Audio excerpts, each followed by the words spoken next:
जय हिंद एवरीवन। आज हम लोग ग्रेविटेशन चैप्टर के नेक्स्ट पॉइंट पे जा रहे हैं। ठीक है, अभी तक हमने ये चीज समझ ही ली कि हाँ, न्यूटन ने हमें ये बता दिया कि जितने भी ऑब्जेक्ट्स हैं ना, जितने भी एवरी ऑब्जेक्ट्स है ना, जितने भी हमारे आसपास जितने भी ऑब्जेक्ट हैं इस यूनिवर्स में पाए जाते हैं, वो सारे तुम्हारे अट्रैक्ट करते हैं, है ना। किसी में अट्रैक्शन ऑफ फोर्स ज्यादा होता है, बिग होता है, किसी में अट्रैक्शन ऑफ फोर्स स्मॉल होता है। और कहीं ना कहीं हम लोगों ने अभी स्लाइटली ये समझ लिया कि हाँ, वो इस चीज पर डिपेंड करता है कि उस पर्टिकुलर ऑब्जेक्ट का मास कैसा है। अगर मास उसका ज्यादा है, मतलब कि अगर उसका मास बिग है, तो कहीं ना कहीं तुम्हें अट्रैक्शन फोर्स या फिर जो तुमको उसकी ग्रेविटी जो आपको समझ में आएगी, वो ग्रेविटी आपको काफी ज्यादा दिखाई देगी। लेकिन अगर मान लो कि उसी का मास अगर थोड़ा सा स्मॉल हो रखा है, तो जो उसमें जो ग्रेविटी मतलब कि जो अट्रैक्शन फोर्स होगा, वो आपको कहीं ना कहीं उसमें कम दिखाई देने को मिलेगा। और हमें मालूम है कि ये जो यूनिवर्स में जो फंडामेंटल चल रहा है, कि चाहे जो भी ऑब्जेक्ट हो, चाहे छोटा हो चाहे बड़ा हो, उनके बीच में जो अट्रैक्शन फोर्स है जिसको ग्रेविटी बोल रहे हैं, वो हर जगह एग्जिस्ट कर रहा है, मतलब कि वो यूनिवर्सली एग्जिस्ट कर रहा है। तो इससे रिलेटेड मतलब क्या कहते हैं, एक लॉ दिया था तुम्हारे मतलब न्यूटन ने। ऑलरेडी तो उन्होंने ये बता दिया, लेकिन उसके साथ साथ एक फॉर्मूला के थ्रू बताने की कोशिश की कि कैसे हम लोग एक यूनिवर्सल लॉ ऑफ ग्रेविटेशन के थ्रू हम लोग डिफाइन कर सकते हैं कि हाँ, जो भी हमारे आसपास नियर बॉडी है, वो उसके बीच में कितना फोर्स ऑफ अट्रैक्शन एग्जिस्ट करता है, ग्रेविटेशनल कांस्टेंट होता है क्या, ये सारी चीजें। तो जो तुम्हारे यूनिवर्सल लॉ ऑफ ग्रेविटेशन के अकॉर्डिंगली अभी जो हमने बात की, अभी हमने ये जान लिया कि फोर्स ऑफ अट्रैक्शन है ना। अभी हमने ग्रेविटी के बारे में क्या समझा कि gravity is just nothing, it is a force of attraction, कि मतलब फोर्स कितना लग रहा है और वो फोर्स कैसा है, अट्रैक्शन फोर्स है, मतलब कि एक तरीके का पुल फोर्स है। तो हमें समझ में आ गया। तो अभी तक हमको ये समझ में आया कि वो मास पर डिपेंड कर रहा है। तो हमने इसको क्या बोल सकते हैं कि हाँ यार, जो तुम्हारा यूनिवर्सल लॉ ऑफ ग्रेविटेशन के अकॉर्डिंगली जो भी हमारी बॉडी है, जो आपस में अट्रैक्ट कर रही है, जिनके बीच में ग्रेविटी फोर्स दिख रहा है, वो डायरेक्टली प्रोपोर्शनल है तुम्हारे मास के। क्यों? क्योंकि मास जितना ज्यादा हो रहा है उतना ज्यादा तुम्हारी ग्रेविटी बढ़ रही है। ये चीज हमें समझ में आ गया। और इसके साथ साथ तुम्हें और एक चीज पता चलेगी, अगर मान लो कि वही ऑब्जेक्ट जितना पास में होगा, तो तुम्हारा मास ज्यादा होगा। इसका मतलब है कि अब ये जस्ट उल्टी बात कर रहा है। क्या बात कर रहा है कि अगर इस बार इनवर्सली प्रोपोर्शनल होगा वो तुम्हारे मतलब क्या कहते हैं डिस्टेंस के, और वो डिस्टेंस कितना है तुम्हारा, square of their distance. Square of distance को हम लोग आर से भी डोनेट कर सकते हैं, मतलब कि आर स्क्वायर। जैसे मान लो कि मैं बोल देता हूँ कि एक ऑब्जेक्ट ये है, एक ऑब्जेक्ट ये है, एक ऑब्जेक्ट ये है, एक ऑब्जेक्ट ये है, और ये चारों के चारों तुम्हारे 1 kg के हैं। 1 kg का ये है, 1 kg का ये है, 1 kg का है, और 1 kg का ये। तो हमें मालूम है कि इस पूरे यूनिवर्स में अगर जैसे मान लो कि दो ऑब्जेक्ट आसपास ऐसे रखे हुए, तो ये भी अट्रैक्ट कर रहे होंगे, ये भी आपस में एक दूसरे से अट्रैक्ट करने की कोशिश कर रहे होंगे, ये भी तुम्हारा एक दूसरे से अट्रैक्ट करने की कोशिश कर रहे होंगे, ये भी तुम्हारा एक दूसरे से अट्रैक्ट करने की कोशिश कर रहे होंगे। और इवन जो तुम्हारा हर एक तरीके से, जैसे मान लो कि मैं बात करता हूँ, ये भी तुम्हारा अट्रैक्ट करने की ऐसे कोशिश कर रहे होंगे।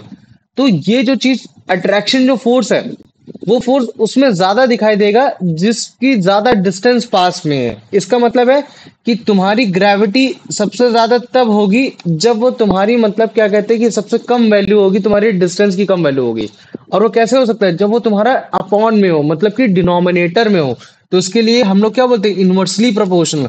और स्क्वायर ऑफ डिस्टेंस मतलब कि डिस्टेंस को हम लोग किसे डोनेट कर दे रहे हैं, आर से डोनेट कर दे रहे हैं। तो ग्रेविटी मतलब कि यहां भी बोल सकते हैं कि यार ग्रेविटी का बढ़ना या कम होना, मतलब कि एक तरीके से फोर्स ऑफ अट्रैक्शन जो कि पुल फोर्स है, वो बढ़ना और कम होना वो इस चीज पर डिपेंड करता है कि तुम्हारा मास कितना ज्यादा है और उसके साथ साथ तुम कितना नजदीक हो।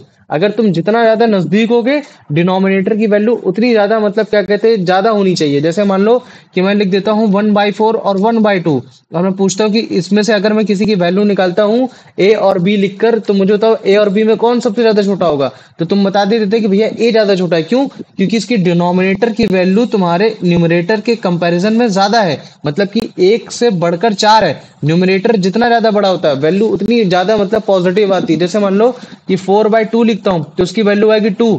लेकिन अगर मान लो मैं लिखता हूँ 1/2, मतलब कि इस बार न्यूमरेटर छोटा हो गया, डिनोमिनेटर बड़ा हो गया, तो ये आ गई 0.5। तो मतलब कि पहले वाले की वैल्यू ज्यादा है एज कम्पेयर टू दूसरे वैल्यू से। तो यही चीज मैं बताने की कोशिश करा। अगर मान लो कि आर स्क्वायर मतलब कि डिस्टेंस जितना कम होता जाएगा, उतना मतलब न्यूमरेटर की वैल्यू बढ़ती जाएगी, और जितना न्यूमरेटर की वैल्यू बढ़ती जाएगी उतना मतलब ग्रेविटी फोर्स भी हमको देखने को मिलेगा, मतलब ग्रेविटी फोर्स भी हमको उतना ही बढ़ते हुए दिखाई देगा। ये सारी चीजें है ना। तो अभी देखो क्या है, अगर मान लो कि यही आर स्क्वायर अगर तुम्हारा कम होने लगे, है ना, ज्यादा होने लगे, तो मतलब डिनोमिनेटर बढ़ने लगेगा। तो मतलब ये जो टोटल वैल्यू आएगी, इसकी जो टोटल वैल्यू आएगी, कहीं ना कहीं मतलब क्या कहते हैं कि ये कम हो जाएगी। और अगर ये कम हो जाएगी तो पुल फोर्स भी कम हो जाएगा। इसी वजह से ऑब्जेक्ट का पास में होना और ऑब्जेक्ट का ज्यादा मास होना ही डिफाइन करता है कि हाँ उनके बीच में जो ग्रेविटी ऑफ फोर्स है या फिर जो पुल फोर्स है या फिर जो अट्रैक्शन फोर्स है वो कितना ज्यादा होगा। तो पहले मुझे बताओ इतना ज्यादा, इतना समझ में आ गया कि नहीं आ गया। और यही होता है तुम्हारा यूनिवर्सल लॉ ऑफ ग्रेविटेशन। इसको अपने वर्डिंग में अगर समझाओगे तो क्या बोलोगे, every body in this universe attract each other and it is directly proportional to their mass and inversely proportional to their square of distance between them. बस इतना हो गया। ये आर यहाँ मतलब एक तरीके से रेडियस नहीं बोल रहा है, ये डिस्टेंस की बात कर रहा है, याद रख लेना। तो पहले मुझे बताओ इतना समझ में आ गया कि नहीं आ गया। हाँ भैया। आ गया ना। हाँ भैया। और जब भी भी हम लोग डायरेक्शन ऑफ फोर्स की यहाँ बात करेंगे, तो डायरेक्शन ऑफ फोर्स हमें मालूम है कि हमारे न्यूटन थर्ड लॉ में क्या बोला गया था कि every action equal and opposite reaction. अगर मान लो कि ये बॉल अगर अट्रैक्ट कर रही है बी बॉल को, तो बी बॉल भी अट्रैक्ट कर रही है ए बॉल को, है ना। तो इसका जो डायरेक्शन ऑफ फोर्स है वो इधर साइड है, इधर पुल फोर्स है, और जो इसका डायरेक्शन ऑफ फोर्स है वो इधर साइड पुल फोर्स है। तो इसका मतलब है कि जो दोनों का डायरेक्शन ऑफ फोर्स है वो कैसा हो रखा है, वो अपोजिट में हो रखा है। लेकिन जब भी हम लोग डायरेक्शन ऑफ फोर्स की जो टोटल डायरेक्शन है, मतलब जो टोटल मतलब वैल्यू गिनते हैं, जहां से स्टार्ट करते हैं, जो ऑब्जेक्ट की डिस्टेंस गिनते हैं, वो उसके मतलब क्या कहते हैं, सेंटर पॉइंट से गिनने की कोशिश करते हैं। माइक ऑफ करो। ठीक है, वो कहां से गिनते हैं, सेंटर ऑफ पॉइंट से गिनने की कोशिश करते हैं। इस चीज को हमेशा याद रख लेना। तो पहले मुझे बताओ यूनिवर्सल लॉ ऑफ ग्रेविटेशन में जो अभी मैंने तुमको इतना बस समझाया कि यहाँ जो फोर्स ऑफ अट्रैक्शन है it is directly proportional to their mass and inversely proportional to their square of distance between them. इतना समझ में आ गया कि नहीं आ गया। हाँ भैया। आ गया ना। हाँ लेकिन भैया। देखो इससे रिलेटेड अगर जैसे मान लो कि इसको मैं मैच करने की कोशिश करूं, कंबाइन कोशिश करूं, तो तुम उसको कैसे अच्छे से समझाओगे। पहले तुम ऐसे लिखोगे कि भैया मैं एक बॉडी को लेट करूंगा जिसको मैं बोल दूंगा बॉडी ए, और एक बॉडी को मैं लेट करूंगा जिसको मैं बोल दूंगा बॉडी बी। और इसका मास ऑब्वियस सी बात है छोटा बड़ा लिख रहा है देखने में, तो कम से कम जैसे मान लो कि मैंने बोल दिया इसका मास m1 हो गया और इसका मास m2 हो गया। और भैया ये जो आपस में इनके सेंटर पॉइंट से मतलब क्या कहते हैं, मैं इनके डिस्टेंस को भी कैलकुलेट कर लूंगा। चलो ठीक है, मैंने इनके सेंटर पॉइंट से डिस्टेंस को कैलकुलेट कर लिया और मैंने उसको बोल दिया आर बोल दिया। ठीक है, क्या बोल दिया, मैंने उसको आर बोल दिया।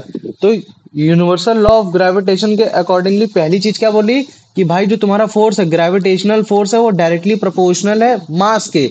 तो यहाँ दो ऑब्जेक्ट हैं तो दो मास लिखे जा रहे हैं। तो ये तुम्हारा क्या हो गया, एक हो गया m1 और एक हो गया m2। तो ये तुम्हारी पहली इक्वेशन होगी। Very good. अब दूसरी चीज क्या बोली यूनिवर्सल लॉ ऑफ ग्रेविटेशन में कि जो तुम्हारा फोर्स है वो तुम्हारा इनवर्सली प्रोपोर्शनल है किसके, square of distance between them. तो तुम कैसे लिखोगे, एफ इज इनवर्सली, है ना। ये किस चीज का साइन होता है, जब भी वन बाय लिखते हैं तो ये क्या हो गया, inversely proportional to square of distance between them. तो ये तुम्हारी सेकंड इक्वेशन हो गई। और जब हम इन दो इक्वेशन को मतलब क्या कहते हैं कंबाइन करने की कोशिश करेंगे, इक्वेशन 1 और इक्वेशन 2, तो मैं इसको क्या कर सकता हूँ, F is directly proportional to m1 multiplied by m2 upon inversely proportional to R square. ये चीज हो गया। और हमें मालूम है कि जब भी हम लोग प्रोपोर्शनैलिटी का साइन हटाते हैं तो हम वहाँ कांस्टेंट लगाते हैं, और हर केस में हम लोग ज्यादातर कांस्टेंट वन ही लेने की कोशिश करते हैं। लेकिन यहाँ जो तुम्हारा वेरिएबल लिखा जाता है कांस्टेंट पे वो होता है एफ इक्वल टू कैपिटल का जी m1 m2 upon R square. अब देखो काफी जगह ये m1 m2 नहीं लिख कर आएगा, एक कैपिटल M लिख कर आ जाएगा और एक स्मॉल m लिख कर आ जाएगा। तो वो बस यही बताने की कोशिश कर रहा है कि एक का मास डिफरेंट है दूसरे के मास से। और अगर मैं m1 m2 भी लिखता हूँ तो दोनों का मतलब भी सेम है कि हाँ यार दोनों का मास क्या हो रखा है, डिफरेंट ही हो रखा है। वो इस तरीके से तुमको बताने की कोशिश कर रहा है। तो अभी जैसे हमने याद किया था कि यार जितने भी कांस्टेंट होते हैं वो थ्रू आउट द हर जगह सेम होते हैं, ठीक ऐसे ये जो जिसको हमने जी बोला है ना, ये जो तुम्हारा जी है ना, इसको हम लोग क्या बोलते हैं, यूनिवर्सल ग्रेविटेशन कांस्टेंट, है ना। क्या बोल सकते हैं इसको, यूनिवर्सल ग्रेविटेशन कांस्टेंट। तो जैसे हर एक कांस्टेंट तुम्हारा मतलब क्या कहते हैं हर जगह इसकी वैल्यू सेम होती है, ठीक वैसे ये जो जी की वैल्यू है ये भी तुम्हारे हर एक जगह सेम होगी। नो मैटर तुम्हारा ऑब्जेक्ट छोटा से छोटा है या बड़ा से बड़ा है, ठीक है, इस चीज को याद रख लेना। तो अभी हम लोग इस जी की वैल्यू भी निकालना सीखेंगे। तो हम लोग जी की वैल्यू तब निकालेंगे जब हम लोग सोचेंगे कि यार जब हर केस में जब तुम्हारे यूनिवर्सल ग्रेविटेशन कांस्टेंट तुम्हारा मतलब क्या कहते हैं एक तरीके से इक्वल ही है, हर केस में इक्वल है, तो हम न्यूमेरिकल को आसान बनाने के लिए क्या करेंगे, m1 m2 की वैल्यू सबसे छोटी से छोटी लेने की कोशिश करेंगे ताकि हमारी वेरिएबिलिटी और थोड़ी आसान हो जाए। ठीक है, तो अभी अगर जैसे मान लो कि अभी मैं अगर तुमको समझाने की कोशिश करूं तो अभी एक कैवेंडिश तुम्हारा मतलब क्या कहते हैं कि कैवेंडिश एक्सपेरिमेंट है, ठीक है। कैवेंडिश एक्सपेरिमेंट के थ्रू हम लोग बड़े ही आसानी से ग्रेविटेशन कांस्टेंट की वैल्यू निकाल सकते हैं। लेकिन जब भी हम लोग ग्रेविटेशन कांस्टेंट की वैल्यू निकालते हैं तो कहीं ना कहीं हम उसके साथ यूनिट भी लिखते हैं, है ना। और जब हम यूनिट लिखते हैं तो उसमें यूनिट लिखते हैं न्यूटन मीटर स्क्वायर पर केजी, है ना। रुक जाओ एक सेकंड, मैं भूल रहा हूँ, ठीक है। क्या होता है तुम्हारा newton metre square plus KG square, ये चीज है। तो ये कहाँ से आया, ये सारी कैसे चीजें हुई, तो हम उसके बारे में बाद में पता करेंगे।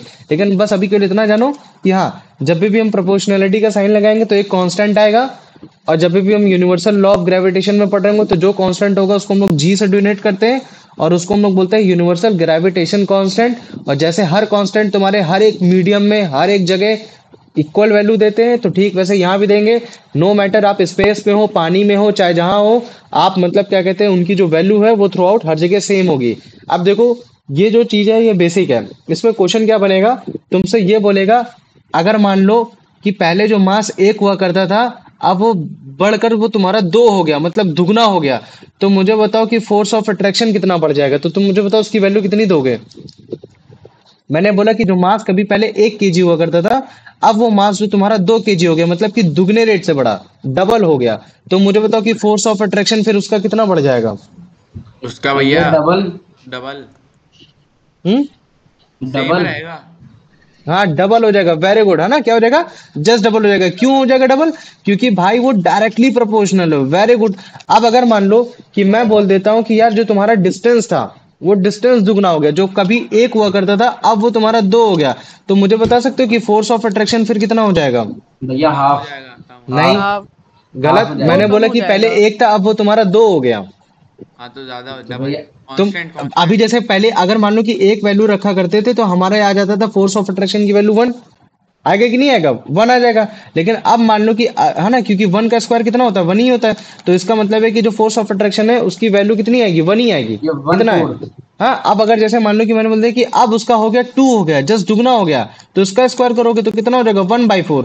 मतलब कि अगर तुम्हारा डिस्टेंस दुगना हो जाता है तो तुम 1/4 रेशियो से, मतलब क्या कहते हैं कि तुम्हारा जो फोर्स ऑफ अट्रैक्शन है वो तुम्हारा कम हो जाता है। और ये इस तरीके के जो क्वेश्चन है ना वो हर जगह पूछे जाते हैं, हर जगह पूछे जाते हैं कि मुझे बताओ कि फोर्स जो तुम्हारा यूनिवर्सल लॉ ऑफ ग्रेविटेशन में अगर डिस्टेंस हाफ हो जाएगी तो तुम्हारा कितना टाइप से तुम्हारा फोर्स ऑफ अट्रैक्शन बढ़ेगा घटेगा, अगर बढ़ेगा घटेगा तो कितना बढ़ेगा घटेगा। तो अभी ये जो पहला वाला केस था वो मास से था, तो मास से ज्यादातर नहीं पूछते, यूनिवर्सली प्रोपोर्शनल से पूछते हैं।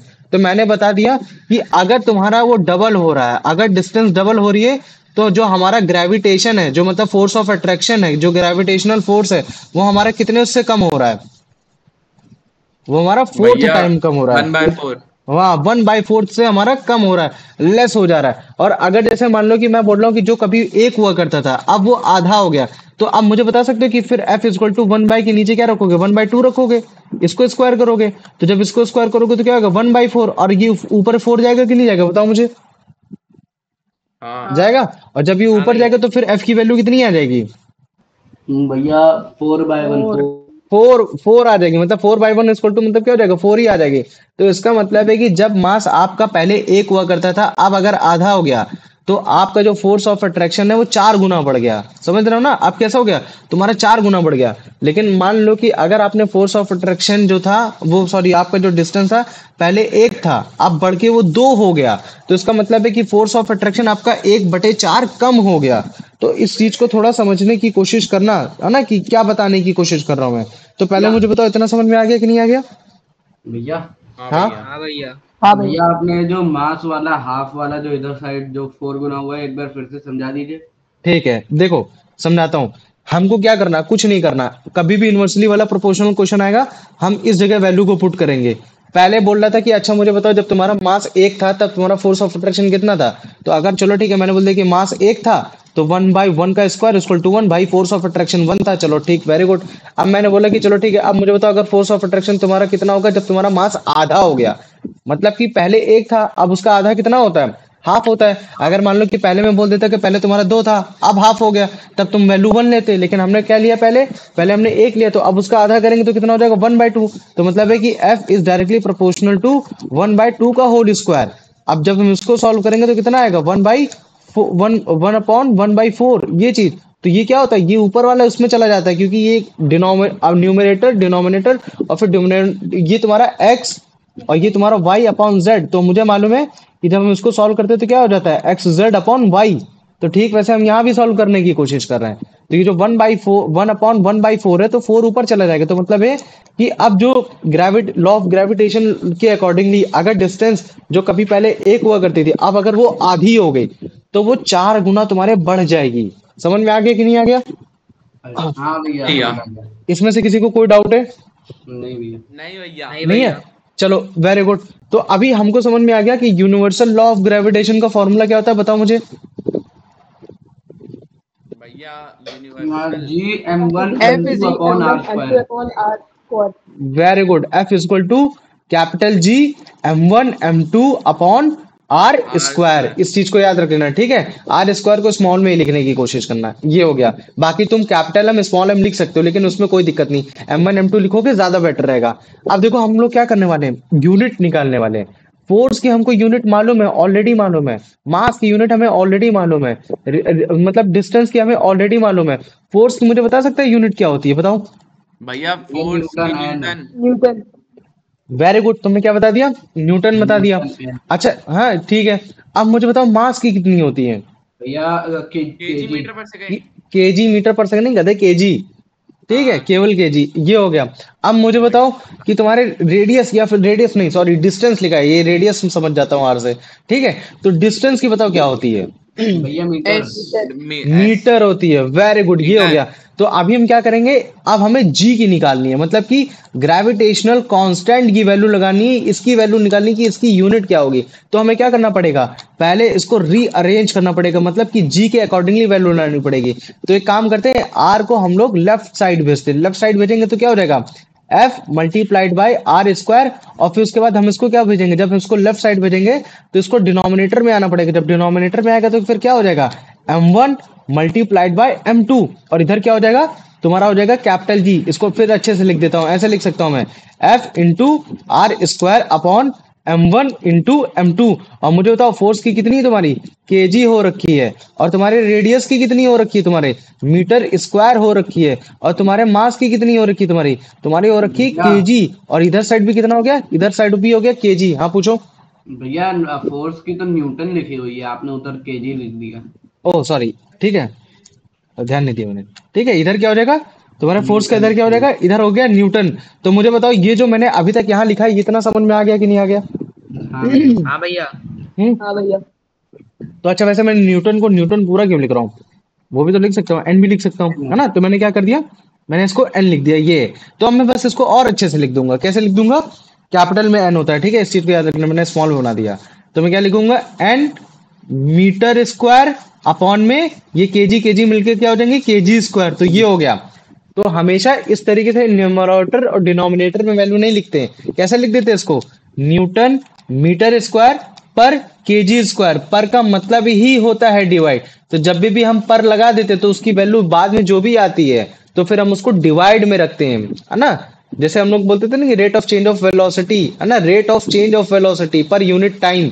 तो पर के बाद क्या आ रहा है, टाइम आ रहा है, तो टाइम से डिवाइड कर देते हैं। तो ठीक वैसे ये भी है, न्यूटन मीटर स्क्वायर पर केजी स्क्वायर। तो पर जैसे लगाएंगे तो उसका मतलब है कि वो डिनोमिनेटर में आ गया। तो अब हम इसको शॉर्टकट वे में ऐसे भी लिख सकते हैं, मतलब कि एक सिंगुलर लाइन में भी ला सकते हैं। अब अगर मान लो कि तुमको पर भी नहीं लगाना तो तुम क्या करोगे, न्यूटन मीटर स्क्वायर और केजी क्या लिखोगे, इनवर्स स्क्वायर। क्या लिखोगे इसको, इनवर्स स्क्वायर। देखो अगर मान लो कि यहाँ वो नहीं होता, टू नहीं होता, तो हम लोग केवल क्या बोलते हैं, newton metre square KG inverse, क्या लिख देते बस, केवल केजी इनवर्स। इनवर्स। लेकिन अगर मान लो कि यहाँ माइनस का टू लिख रखा है, तुम क्या बोलोगे, इनवर्स स्क्वायर। और अगर मान लो कि यहाँ थ्री लिखा होता तो क्या लिखते, इनवर्स क्यूब। इनवर्स क्यूब, है ना। तो इस तरीके से समझो, ये क्या है, ये तुम्हारे यूनिवर्सल लॉ ऑफ ग्रेविटेशन की एक यूनिट है। मतलब कि अब हमें समझ में आ गया कि भाई तुम्हारा ये यूनिवर्सल लॉ ऑफ ग्रेविटेशन के अकॉर्डिंगली तुम्हारा ये फॉर्मूला होता है। ठीक, वेरी गुड, समझ में आ गया। और हमें ये भी पता चल गया कि यार ये जो तुम्हारी जी की वैल्यू होती है, ये जी की वैल्यू थ्रू आउट हर जगह सेम होती है। क्यों, क्योंकि ये तुम्हारा कांस्टेंट हो रखा है ना। आप चाहे छोटी वैल्यू लो चाहे आप बड़ी वैल्यू लो, तो आपकी हर जगह वैल्यू सेम आने वाली है। तो इसका मतलब है जी के अराउंड में अगर मैं चीजें रखूंगा तो मुझे फोर्स पता होना चाहिए कि इनके बीच में तुम्हारा फोर्स कैसा हो रखा है, और इसके साथ साथ मुझे ये पता होना चाहिए कि मतलब दो ऑब्जेक्ट के बीच में तो ग्रेविटेशन कांस्टेंट की वैल्यू निकाल रहा है, तो इसका मतलब है कि उनके बीच में फोर्स कैसा है ये चीज हमें पता होनी चाहिए, उनके रेडियस कैसा है ये हमें पता होना चाहिए, और उनके मासेस कैसा है। तो जब हमें ये मालूम ही है कि यार ये कांस्टेंट है, हर जगह सेम ही है, चाहे वो ऑब्जेक्ट छोटा हो चाहे बड़ा हो, चाहे आसमान हो चाहे जो कुछ हो, तो एक काम करते हैं छोटा से छोटा वैल्यू लेने की कोशिश करते हैं, इजी आउट में सॉल्व करने की कोशिश करते हैं। तो देखो जब तुम्हारा मतलब क्या कहते हैं यूनिवर्सल ग्रेविटेशन कांस्टेंट वैल्यू जो जी निकाली गई, तो उसमें हमने जो हेल्प लिया एक्सपेरिमेंट का, उस एक्सपेरिमेंट का नाम है तुम्हारा कैवेंडिश एक्सपेरिमेंट। क्या नाम है इसमें तुम्हारा? Cavendish experiment. और इस कैवेंडिश एक्सपेरिमेंट के थ्रू हम लोग क्या करते हैं, तुम्हारे दो बॉल लेते हैं एक एक केजी मास के, ठीक है, एक एक केजी मास के तुम्हारे दो बॉल हो गए, और वो जो दो एक एक केजी के मास के जो बॉल हैं वो तुम्हारे किस चीज के हो रखे हैं? गोल्ड के हो रखे हैं ये। और इनको हम लोग मतलब क्या कहते हैं, बहुत डेलिकेट एक मतलब क्या कहते हैं रस्सी से टांगने की कोशिश करते हैं कुछ इस तरीके से, एक केजी मास का ये हो गया, एक केजी मास का ये हो गया, और इनके बीच में जो डिस्टेंस है वो डिस्टेंस भी तुम्हारी कैसी हो रखी है? 1 मीटर की हो रखी है। कैसी हो रखी है? 1 मीटर की हो रखी है। तो इससे फायदा क्या होगा कि जब हम लोग force is equal to G m1 m2 r² में रखेंगे, तो कहीं ना कहीं m1 m2/r² की वैल्यू सॉल्व करने में हमारे लिए आसानी हो जाएगी, है ना। तो अगर मान लो कि m1 m2 की वैल्यू जो है वो तुम्हारे m1 की वैल्यू है 1 kg, और जो तुम्हारे m2 की वैल्यू है वो भी 1 kg है, और जो इनका रेडियस है वो भी तुम्हारा मतलब क्या कहते हैं कि बड़े आराम से 1 मीटर है, तो एक काम करते हैं वैल्यू रख देते हैं। तो F इज इक्वल टू क्या हो जाएगा? G, ये हो जाएगा 1 × 1/1 का स्क्वायर, तो ये हो गया। तो जब हम इसको सॉल्व करेंगे तो वैल्यू क्या आ जाएगी? F is equal to G आ जाएगा। मतलब कि जो इनके बीच में फोर्स ऑफ अट्रैक्शन है ना, जो बॉडी m1 और m2 के बीच में जो फोर्स ऑफ अट्रैक्शन है, बेसिकली वही तुम्हारा यूनिवर्सल लॉ, वही तुम्हारा ग्रेविटेशनल कांस्टेंट की वैल्यू है। तो मुझे बताओ इतना समझ में आ गया कि नहीं आ गया? पहले मुझे तो बताओ, यस इतना आ भैया। गया? आ गया ना। हाँ तो भैया। देखो जब एक्सपेरिमेंट किया गया तब हमें ये पता चला कि हाँ यार ये जो m1 और ये जो m2 बॉडी है एक एक केजी मास के हैं, 1 मीटर सेपरेटेड हो रखे हैं, और जब हम इनके बीच में जो फोर्स ऑफ अट्रैक्शन चेक कर रहे हैं तो जो उसकी वैल्यू निकल कर आ रही है वो वैल्यू है तुम्हारी 6.67 इंटू 10⁻⁻11। और फिर मुझे बताओ ग्रेविटेशन की जब तुम्हारी वैल्यू निकाल लो तो इसकी यूनिट भी लिखनी पड़ेगी। तो यूनिट क्या होती है इसकी बताओ? भैया न्यूटन मीटर स्क्वायर पर केजी स्क्वायर। इस चीज को याद रख लेना। तो ये है तुम्हारी जी की वैल्यू, जो कि क्या बता रहा है? 6.67 इंटू 10⁻⁻11। अब देखो काफी बार इसको ना अच्छे से सॉल्व करने के लिए, बेस्ट कैलकुलेशन देने के लिए हम लोग क्या करने की कोशिश करते हैं, ये तो सबसे बेस्ट वैल्यू है, लेकिन इजी कैलकुलेशन के हम लोग क्या बोल देते हैं? 6.7 इंटू 10⁻⁻11 न्यूटन मीटर स्क्वायर और पर केजी स्क्वायर। अच्छा अगर तुम ध्यान से देखोगे ना, तो ये जो माइनस की वैल्यू बता रहा है ये क्या है कि तुम माइनस की वैल्यू तुम लगाते जाओगे, है ना। और तुम सोचो पहले क्या करोगे, पहले तुम ऐसे 10⁻⁻11 है, तो इसका मतलब है तुम इसको अगर प्रॉपर लिखोगे तो कैसे लिखोगे? 1 2 3 4 5 6 7 8 9 10 11। तो ये हो गया, इसके साथ क्या लगा दोगे? माइनस। अब अच्छा मुझे बताओ, अगर मान लो कि इतनी बड़ी वैल्यू के साथ अगर मैं कुछ भी मल्टीप्लाई कराता हूँ तो वो उतनी ही बड़ी वैल्यू हो जाएगी कि नहीं हो जाएगी? बताओ मुझे। हो जाएगी ना? हाँ भैया। हो जाएगी ना। तो इस हिसाब से यार ये जो ग्रेविटेशन कांस्टेंट की जो वैल्यू आई है ये कम है कि नहीं है? बताओ। बहुत कम। भैया भैया है ना। भैया मैथमेटिक्स के हिसाब से तो उसके ऊपर अपॉन 1 लग जाता है माइनस की जगह। क्या बोल रहा हूँ? भैया जैसे कि ये -10⁻11 है, तो वो 1/10⁻11 होगा। 1/10⁻11 है, लेकिन अगर जैसे मान लो कि सॉरी अपॉन 11 है, लेकिन अगर तुम इसको ऊपर लेके जाओगे न्यूमरेटर में तो क्या हो जाएगा? 10⁻⁻11 हो जाता है। हाँ समझ में भैया। आ गया? तो ये भैया है। आपने इधर वो माइनस स्टार्टिंग में लगा दिया है ना, 10⁻11 के इंटू 4 जो आपने करा है इधर साइड। हाँ तो मैं तुमको बताने की कोशिश कर रहा हूँ। अगर जैसे नहीं, जब तुम इसको सॉल्व जैसे मान लो कि 10 का स्क्वायर कितना होता है बताओ मुझे? भैया 10 का स्क्वायर होता है 100। 100 होता है, ठीक है, वेरी गुड। अब अगर मान लो कि मैंने बोल दिया कि 10⁻³ क्या होती है तो बताओ मुझे? भैया 10 1000। 10,000। 1000 ठीक है। हाँ 1000 हो गया। अब मुझे बताओ, अगर जैसे मान लो कि मैं बोल देता हूँ -x का स्क्वायर है तो तुम्हारी वैल्यू कितनी आती है? भैया -x का स्क्वायर है तो भैया वैल्यू आती है x। एक्स स्क्वायर आएगी। कितनी आएगी? X x। स्क्वायर होएगी। अब अगर मान लो कि मैं बोल देता हूँ माइनस का एक्स है, लेकिन इस बार मैंने क्यूब किया, तो मुझे बताओ फिर कितनी वैल्यू आएगी? भैया माइनस नहीं minus minus x x minus x cube. तो मैं यही चीज तो तुमको बताने की कोशिश कर रहा हूँ कि ये जो तुम्हारा 10 की पावर जो -11 है, अगर तुम इसको सॉल्व करोगे तो कुछ इस तरीके से वैल्यू आएगा, और इसके साथ तुम कोई भी मल्टीप्लाई कराओगे, 6.7 मल्टीप्लाई करोगे तो वो भी कहीं ना कहीं माइनस में वैल्यू तुमको दिखा रहा होगा, मतलब कि बहुत ही ज्यादा कम, बहुत ही वेरी वेरी वीक फोर्स। समझ में आ रहा है? तो ये जो तुम्हारी यूनिवर्सल ग्रेविटेशन जो है ना, अगर मान लो कि मास तुम्हारा m1 m2 और मतलब कि ये हर जगह जो इसका जो मतलब इफेक्ट है वो बहुत ही कम है। वो कितना है? केवल 6.67 इंटू 10⁻11, जो कि वैल्यू कितनी हो रखी है? ये जो ग्रेविटेशनल फोर्स है ये बहुत ही ज्यादा वीक हो रखा है, बहुत ज्यादा कम हो रखा है। तो मुझे बताओ इतना समझ में आ गया कि नहीं आ गया? यस भैया। हाँ भैया। आ गया ना?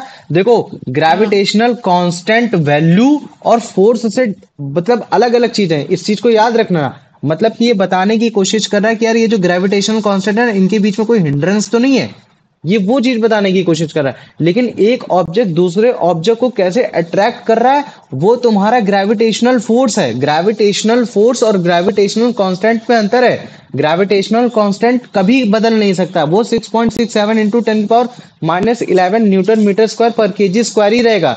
लेकिन फोर्स ऑफ अट्रैक्शन तो बदल सकता है ना?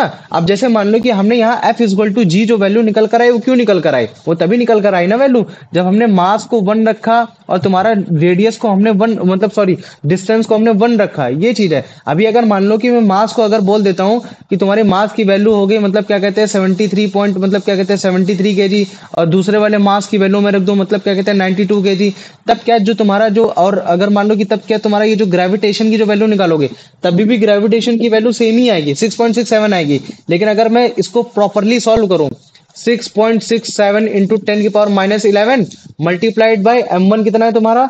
ये 73 मल्टीप्लाइड बाय m2 कितना है तुम्हारा? 97 मान लो, तो ये तुम्हारा हो गया 97, और अपॉन में आर स्क्वायर में जैसे मान लो कि मैंने बोल दिया 1 ही रख दिया, तो ये तो मुझे बताओ फोर्स की क्या वैल्यू वही सेम होगी जो तुम्हारे ग्रेविटेशन की वैल्यू की सेम होगी? नहीं। तो इस चीज को समझो कि is force is directly proportional to masses, है ना? if masses increases if masses increases force of attraction increases। समझ में आ गया? force of attraction increases, attraction मतलब force of attraction का मतलब कि gravitational force increases, ठीक है? gravitational force इंक्रीज करता है, ये हो गया, ठीक है?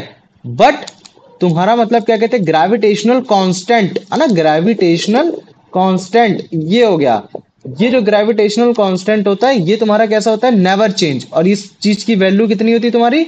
ये होती है 6.7 इंटू 10⁻11 न्यूटन मीटर स्क्वायर और पर केजी स्क्वायर। ये कुछ वैसा ही तुम समझ सकते हो जैसे हमने तुमको बताया था कि यार जब भी हम लोग दौड़ रहे हैं, अगर मान लो कि फ्रिक्शन फोर्स नहीं है तो हम लोग हमेशा के लिए दौड़ते रहेंगे मतलब चलते रहेंगे, साइकिल में कभी ब्रेक नहीं लगेगी।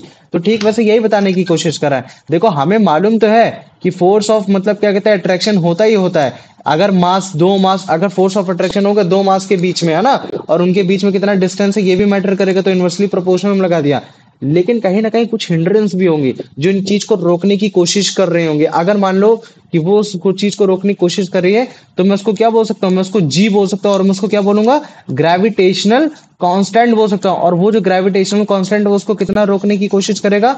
वो है तुम्हारा एक तरीके से समझ सकते हो 6.67 into 10⁻11 newton metre square KG square. बस केवल तुम अभी इतना समझने की कोशिश करो, इससे ज्यादा मत जानो। अभी बताओ इतना समझ गया कि नहीं? भैया। हाँ भैया। हाँ हाँ पूछो। भैया। अरे भैया वो आपने नहीं कहा था कि वो मतलब माइनस एक्स को अगर हम लोग पावर 3 करेंगे तो वो माइनस एक्स की पावर 3 आएगा। मेरा तो कहने का भैया मतलब सुनो, मैं बता रहा हूँ, अब मैं तुम्हारी बात समझ गया। देखो मेरी बात सुनो, जैसे क्या है, अगर मान लो कि मैं लिख देता हूँ 10⁻³ ठीक है। अभी अगर मैं इसको सॉल्व कराता हूँ तो मैं क्या लिखूंगा? इसको 10⁻³ लिख दूंगा। अब अगर मैं इसको ऐसे लिख देता हूँ तो मैं क्या लिख सकता हूँ? इसको 1000 लिख सकता हूँ। अब मुझे बताओ, अगर मान लो कि मैं ये एक तुम्हारी वैल्यू आ गई, ठीक। अब अगर मान लो कि मैं लिख देता हूँ 10⁻³ तो 10⁻³ कितना होता है? ये हो गया तुम्हारा, इस तरह से हो गया, ठीक है।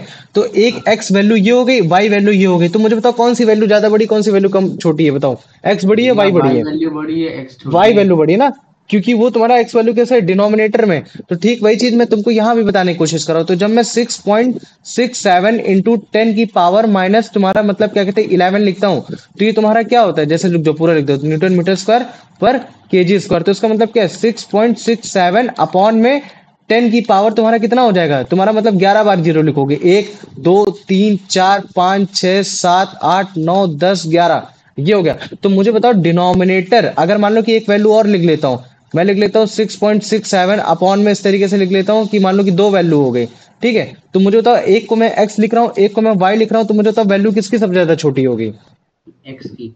एक्स की ज्यादा छोटी होगी। क्यों? क्योंकि इसका डिनोमिनेटर छोटा है, माइनस में वैल्यू नहीं आती। मैं तुम्हारी बात समझ गया, ठीक है, लेकिन मैं बस तुमको यही बताना चाह रहा हूँ कि जितना ज्यादा डिनोमिनेटर बढ़ता जाएगा उतना ज्यादा तुम्हारी वैल्यू कम होती चली जाएगी। तो इसी वजह से ये जो तुम्हारा ये जो ग्रेविटेशनल कांस्टेंट की जो वैल्यू है ना, ये तुम्हारे कम होती चली जा रही है। मैं जो माइनस का साइन बता रहा हूँ, वो माइनस का साइन ये नहीं है कि +2 और -2 को ऐड करोगे तो तुम्हारा जीरो आ जाएगा, नहीं। ये माइनस का साइन ये बता रहा है कि ये बहुत ज्यादा छोटी वैल्यू है, और ये छोटी वैल्यू इस वजह से आ रही है क्योंकि हम लोग उस वैल्यू को डिनोमिनेटर में लेके जा रहे हैं, जिसको एक्सपैंड करने में वो डिनोमिनेटर बहुत ज्यादा बड़ा हो जा रहा है। अब कुछ डाउट मेरे को? नहीं भैया, अब क्लियर हो गया। अब क्लियर हो गया ना?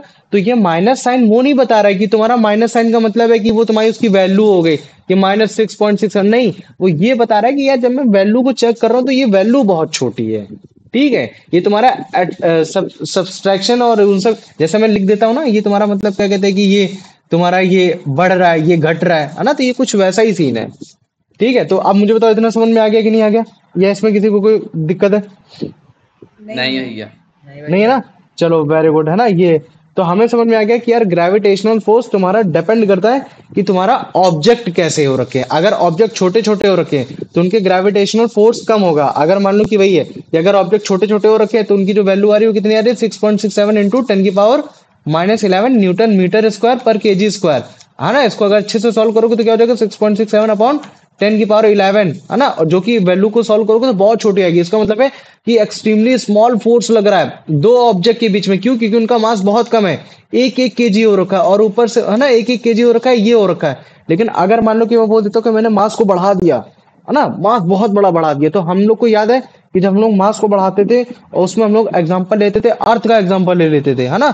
यार जैसे मान लो कि अर्थ, तुम्हारा अर्थ का मास बहुत ही ज्यादा होता है, तो अभी इसके भी न्यूमेरिकल तुमको कराएंगे। तो अगर मान लो कि अर्थ के मास में अगर मैं 1 केजी बॉल को अगर ऊपर से छोड़ता हूँ तो वो तुरंत तुम्हारा नीचे चला जाता है, उसकी तरफ अट्रैक्ट करने लगता है। क्यों अट्रैक्ट करने लगता है? क्योंकि उस समय जो ग्रेविटेशनल फोर्स है वो बहुत ज्यादा हो गया। क्यों हो गया? क्योंकि अर्थ का मास बहुत ज्यादा हो गया, है ना। तो इस चीज को तुम लोग हमेशा समझना। अब मुझे बताओ इतना समझ में आ गया कि नहीं आ गया? हाँ भैया। आ गया? चलो वेरी गुड, ठीक है। तो अभी पहले स्लाइड दिखाता हूँ, फिर स्लाइड दिखाने के बाद फिर मैं तुमको वैल्यूज निकालना सिखाऊंगा कि हमने छोटी वैल्यूज में तो ग्रेविटेशनल कांस्टेंट की वैल्यू निकाल ली, लेकिन अब अगर मान लो कि बड़ी बड़ी, अगर जैसे मान लो कि एक अर्थ और तुम्हारा मतलब क्या कहते हैं 1 केजी ऑफ बॉल के बीच में अगर हमको निकालना है तो कितना आएगा? अर्थ और तुम्हारा मतलब क्या कहते हैं एक तरीके से मून के बीच में अगर निकालेंगे तो कितना आएगा? और इस ग्रेविटेशनल फोर्स की वजह से मतलब क्या कहते हैं हमको वेरिएशंस तुमको देखने को मिलते हैं। इन सारी चीजों के बारे में थोड़ा सा पढ़ने की कोशिश करेंगे। तो पहले मुझे बताओ इतना समझ में आ गया कि नहीं आ गया? हाँ भैया। आ गया ना? आसान है, इतना टफ टॉपिक नहीं है, लेकिन जो कंसेप्चुअल है उसको थोड़ा ध्यान देना पड़ेगा, है ना, जो कि 1/r² है, ये सारी चीजें हैं, ठीक। तो अभी इसको देखो ना, यही बताने की मैं इसमें भी कोशिश कर रहा हूँ कि यूनिवर्सल लॉ ऑफ ग्रेविटेशन है, उन्होंने न्यूटन ने दिया था क्योंकि हमने पहले ही पढ़ दिया। और उनके हिसाब से क्या है कि इस यूनिवर्स में जो भी बॉडी है एक दूसरे को अट्रैक्ट कर रही है ना, कुछ फोर्स लगा के। वो फोर्स कैसा? पुल फोर्स है, लेकिन वो पुल फोर्स वो इस चीज पर डिपेंड करता है कि उसका मासेस कैसा है। अगर मासेस ज्यादा है तो वो डायरेक्टली प्रोपोर्शनल है, और अगर मान लो कि उनके बीच में डिस्टेंस जितना ज्यादा कम है उतना ज्यादा तुम्हारा फोर्स ऑफ अट्रैक्शन है, तो इसका मतलब है कि यूनिवर्सली प्रोपोर्शनल है। और वो डिस्टेंस कैसा होना चाहिए? Square of the distance between होना चाहिए, मतलब कि उनके सेंटर से तुम्हारे लाइन ज्वाइन करनी चाहिए, डायरेक्शन ऑफ फोर्स होना चाहिए। तो ये देखो, ये ई के जस्ट बिलो नीचे बताने की कोशिश कर रहा है ना। तो ये जो तुम देख रहे हो ये बॉल के सेंस पे तुमको बताने की कोशिश करो, तो तुम इसको कैसे सॉल्व करोगे? ऐसे ही बोलोगे कि लेट करो कि एक बॉडी ए है और एक बॉडी बी है जिसका मास m1 है और m2 है, और वो डिस्टेंस सेपरेटेड हो रखी r डिस्टेंस है ना, और उनके बीच में जो फोर्स ऑफ अट्रैक्शन वो है f। तो यूनिवर्सल लॉ ऑफ ग्रेविटेशन के अकॉर्डिंगली पहला क्या बोला कि directly proportional to their masses. तो अगर directly proportional to their masses है उसका फोर्स, तो उसका मतलब क्या है कि f is directly proportional to m1 into m2 हो गया। और फिर तुमने उसके बाद क्या दूसरा लॉ क्या बता रहा है कि जो तुम्हारा फोर्स है वो तुम्हारा इस चीज पर निर्भर करता है कि तुम्हारा डिस्टेंस उनके बीच में कितना है। तो जितना ज्यादा तुम्हारा डिस्टेंस कम होगा स्क्वायर पे, उतना ज्यादा तुम्हारा फोर्स ऑफ अट्रैक्शन होगा, मतलब इनवर्सली प्रोपोर्शनल है। और इनवर्सली प्रोपोर्शनल है तो इसका मतलब क्या है कि F is inversely proportional to 1/r²। और जब तुम इसको कंबाइन करोगे तो कंबाइन करके तुम्हें क्या मिलेगा, F is equal to m1 into m2 upon r²। और जब तुम इसको अच्छे से सॉल्व करोगे, मतलब कि मतलब प्रोपोर्शनलिटी का साइन हटाओगे, तो तुमको एक जी वैल्यू मिलेगी। ये जी वैल्यू क्या होता है, एक तरीके का कांस्टेंट होता है। और ये जी वैल्यू ना तो फ्रिक्शनल कांस्टेंट है, ना तो तुम्हारा कोई और कांस्टेंट है, तो ये तो ग्रेविटी का कांस्टेंट है। तो हम लोग इसको क्या बोलते हैं, ग्रेविटेशनल कांस्टेंट ही बोल देते हैं। तो ये हो गया तुम्हारा gravitational constant, F is equal to G m1 into m2 upon r², जिसमें जी क्या बोल रहे हैं, यूनिवर्सल ग्रेविटेशन कांस्टेंट, मतलब कि हर जगह, है ना। ये इस चीज पर डिपेंड नहीं करता कि मीडियम क्या है, दो बॉडीज का, हवा में है, पानी में ही, चाहे जहां है ना। तो उनके मासेस पर डिपेंड करता है कि उनके बीच में डिस्टेंस कितनी हो रखी है। ये हर जगह कैसा होगा, सेम होगा, जैसे हर कांस्टेंट सेम होते, तो वैसा ही हो गया।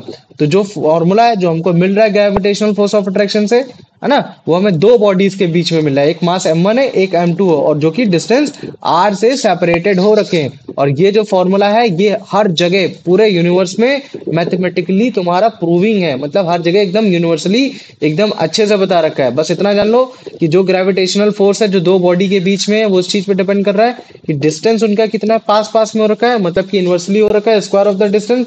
इसके हिसाब से कि अगर मैं डिस्टेंस को, दो डिस्टेंस के बीच की डिस्टेंस को डबल कर देता हूँ, जो कभी एक था वो दो का हो गया, तो इसका मतलब है कि जो ग्रेविटेशन फोर्स हो गया कितना हो जाएगा, अब 1/4 हो जाएगा।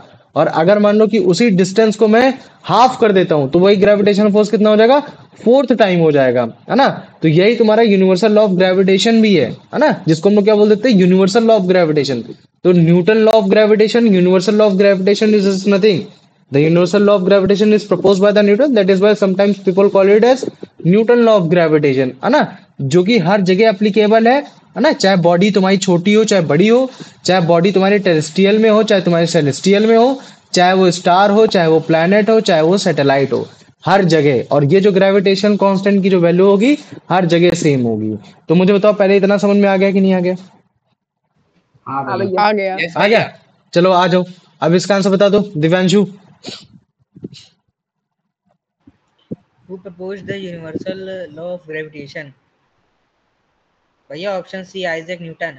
हाँ आइजैक न्यूटन, वेरी गुड। आ जाओ अब इसका आंसर बता दो। मतलब क्या कहते हैं कि वो यश।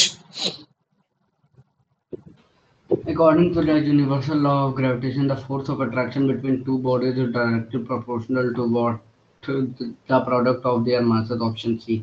ऑप्शन सी, है ना। अच्छा हाँ देखो, हाँ ठीक है वेरी गुड। आ जाओ अब इसका आंसर बता दो वो Abhiraj. The force of attraction between any two bodies is inversely proportional to what? भैया the distance between them. नहीं, ऐसा नहीं है, डिस्टेंस तो तो सम ऑफ देखते देयर हैं। मासेस।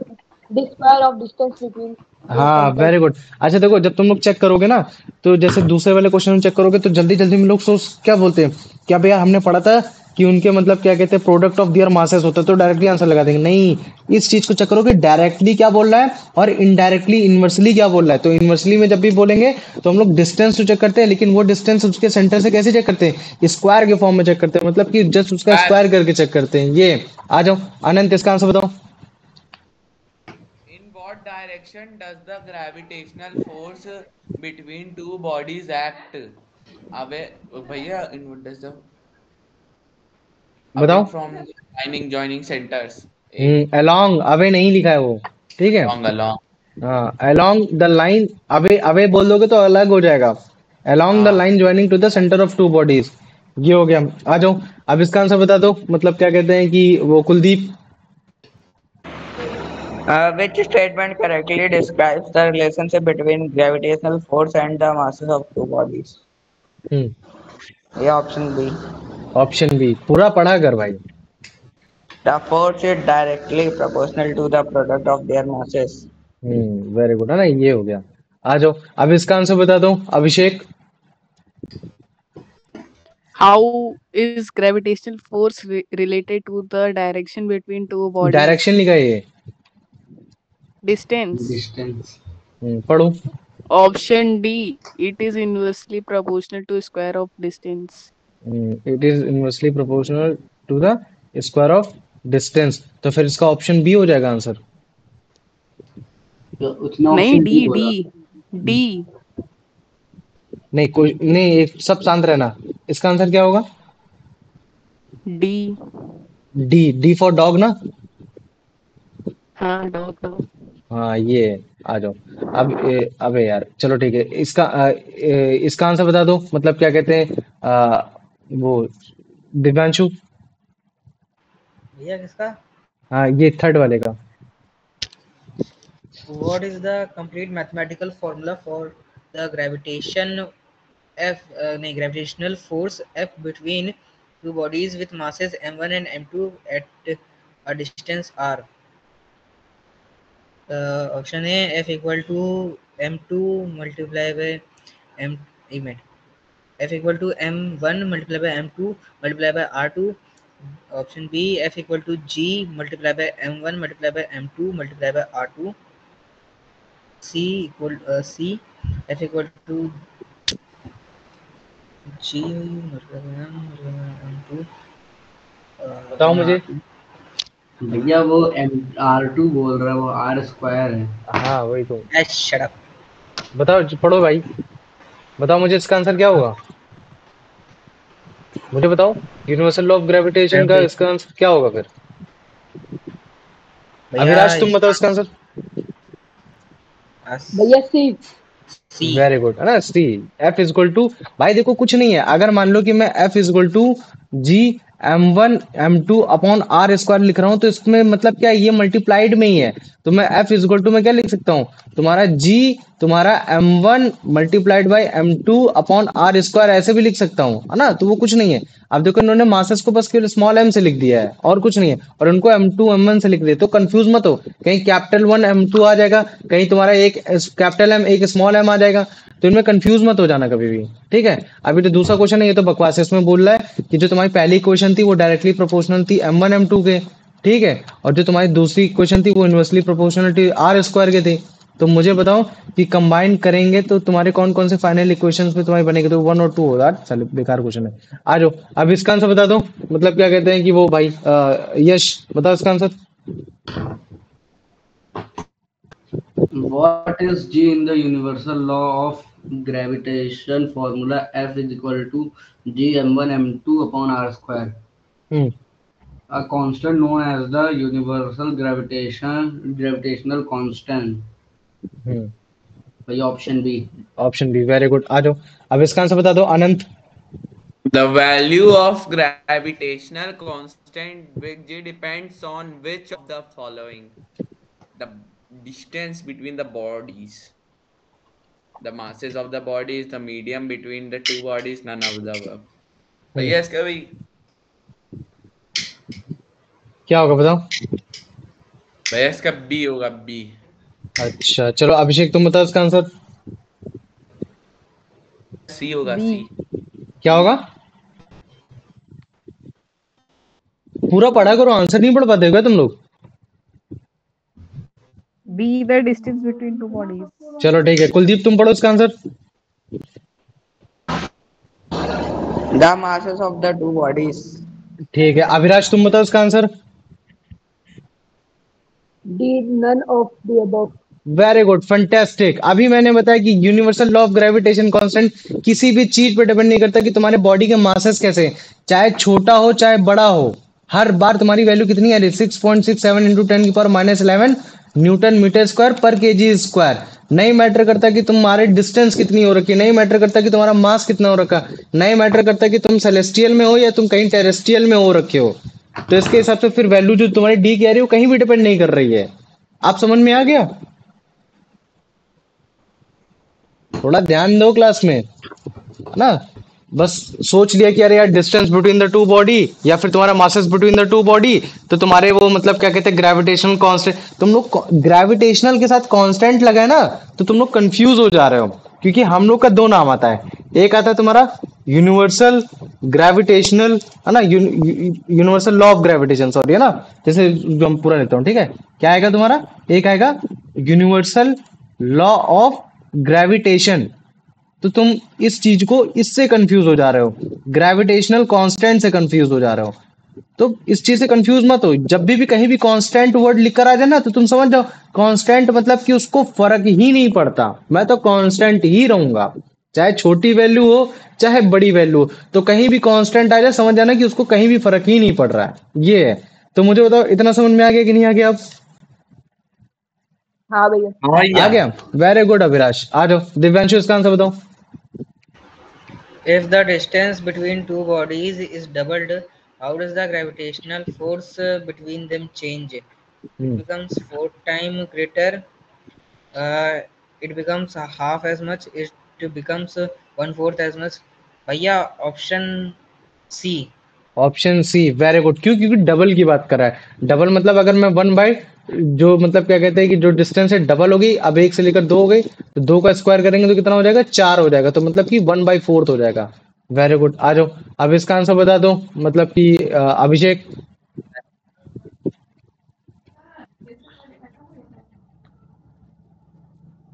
अभिषेक।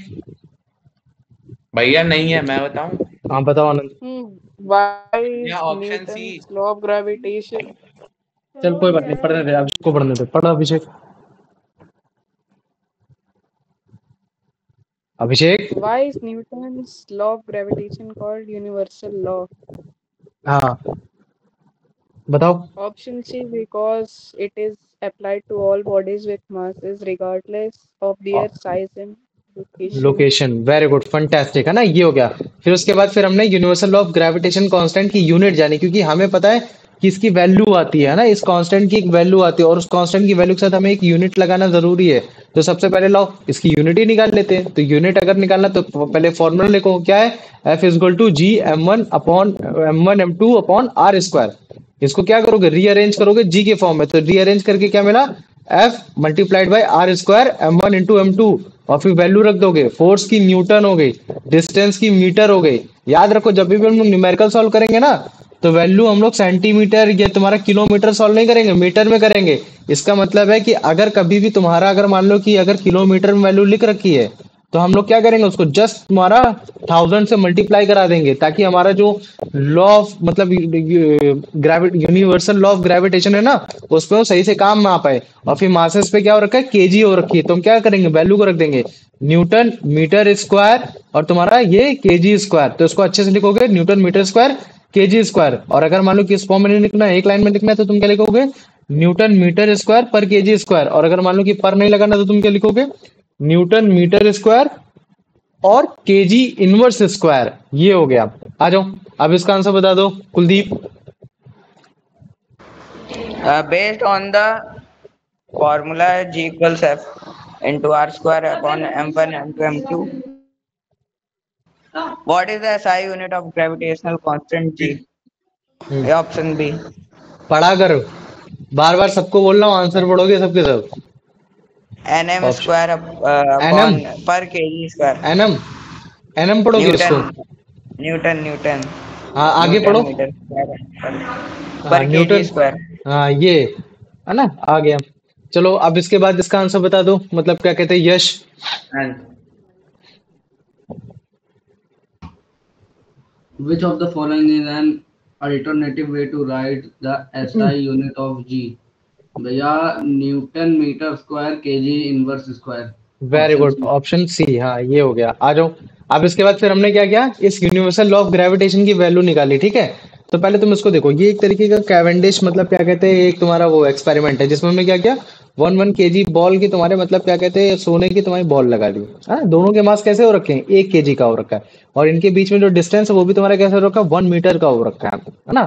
और अगर इस हिसाब से अगर हम लोग यूनिवर्सल लॉ ऑफ ग्रेविटेशन में वैल्यू रखेंगे तो सब कुछ कट उठा के तुम्हारा क्या आ जाएगा? एफ इक्वल टू जी। इसका मतलब है कि जो तुम्हारा यूनिवर्सल ग्रेविटेशन कांस्टेंट है वो तुम्हारे न्यूमेरिकली किसके इक्वल हो गया? वो तुम्हारे फोर्स ऑफ अट्रैक्शन के इक्वल हो गया, जो कि तुम्हारे दो ऑब्जेक्ट के बीच में हो रखा है। ये हो गया, बड़े आराम से हमने इस चीज को समझ लिया, ठीक है?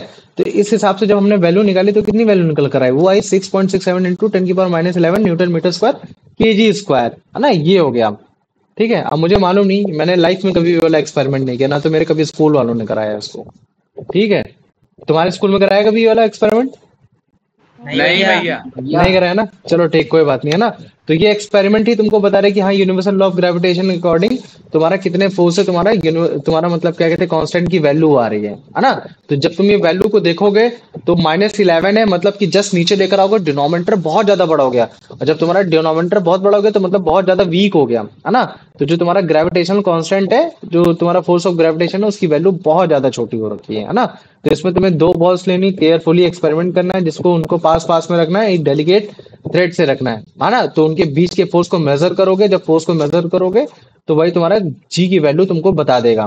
तो ये जो जी की वैल्यू आई है, ये हमारी कितनी आई है, 6.67 इंटू 10⁻11 न्यूटन मीटर स्क्वायर पर केजी स्क्वायर, है ना। तो इस चीज को याद रखो कि जो तुम्हारा 6.67 इंटू 10⁻- मीटर स्क्वायर है, काफी बार इसको 6.7 इंटू 10⁻11 न्यूटन मीटर स्क्वायर पर केजी स्क्वायर लिख दिया जाता है, कि ताकि तुम्हें कन्वीनियंस हो कैलकुलेशन में।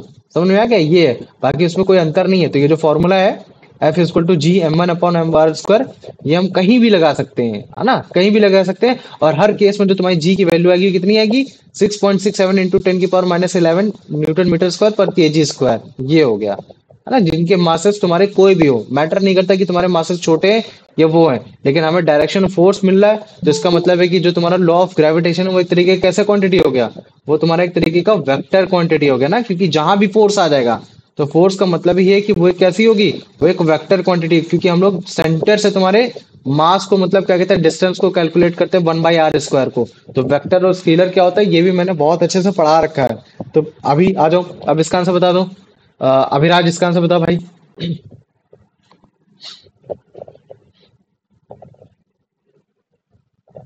अभिराज। हाँ भैया भैया मैं बताऊं? what नहीं, is उसको बोलने the दे भाई। value of the gravitational constant?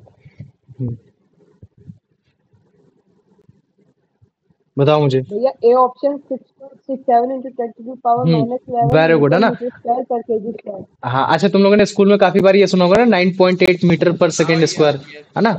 ये भी सुना भैया है ना। स्मॉल जी की वैल्यू होती है, नहीं, अभी इस स्मॉल चीज, अर्थ पे होती है वो भी। हाँ, अभी इस चीज को भी समझाएंगे, ये सब क्या होता है क्या नहीं होता है, तो तुम लोग को समझ आएगी, अरे यार ये इतना डिफरेंस होता है, ये ऐसा होता है, तब तुम लोग को और अच्छे से समझ में आएगा। आ जाओ, अब इसका आंसर बता दो, मतलब क्या कहते हैं Divyanshu. Based on the text, the gravitational constant G is numerically equal to the gravitational force between two bodies. With what properties? Large masses and a large distance between them. Unit masses 1 kg each and a unit distance 1 meter apart. Unequal masses and a distance of 10 meters. Any masses and any distance. भैया option D, any masses and any distance. Very good, है ना, ये हो गया। नहीं, based on question क्या बोल रहा है, क्वेश्चन ये बोल रहा है कि मुझे बताओ कि किस केस में तुम्हारा ग्रेविटेशनल कांस्टेंट है वो तुम्हारा फोर्स ऑफ अट्रैक्शन, मतलब कि ग्रेविटेशनल फोर्स के एकदम इक्वल हो जाएगा। हाँ, तो वो एनी मासेस, नहीं, ऐसा नहीं है। अब वो डिपेंड करता है कि तुम्हारा ऑब्जेक्ट किस चीज का है। क्वेश्चन समझ में आया कि नहीं आया, पहले मेरे को इतना बताओ।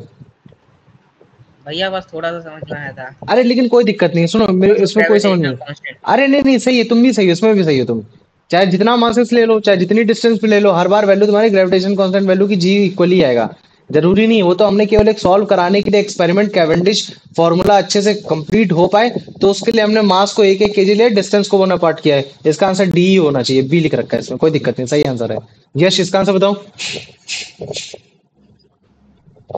According to the text, what method was used to determine the value of G? भैया option C, Cavendish method. Method, very good, आ जाओ। अब इसका आंसर बता दो, अभिषेक। What does the very small value of gravitational constant G indicate about the gravitational force between ordinary object?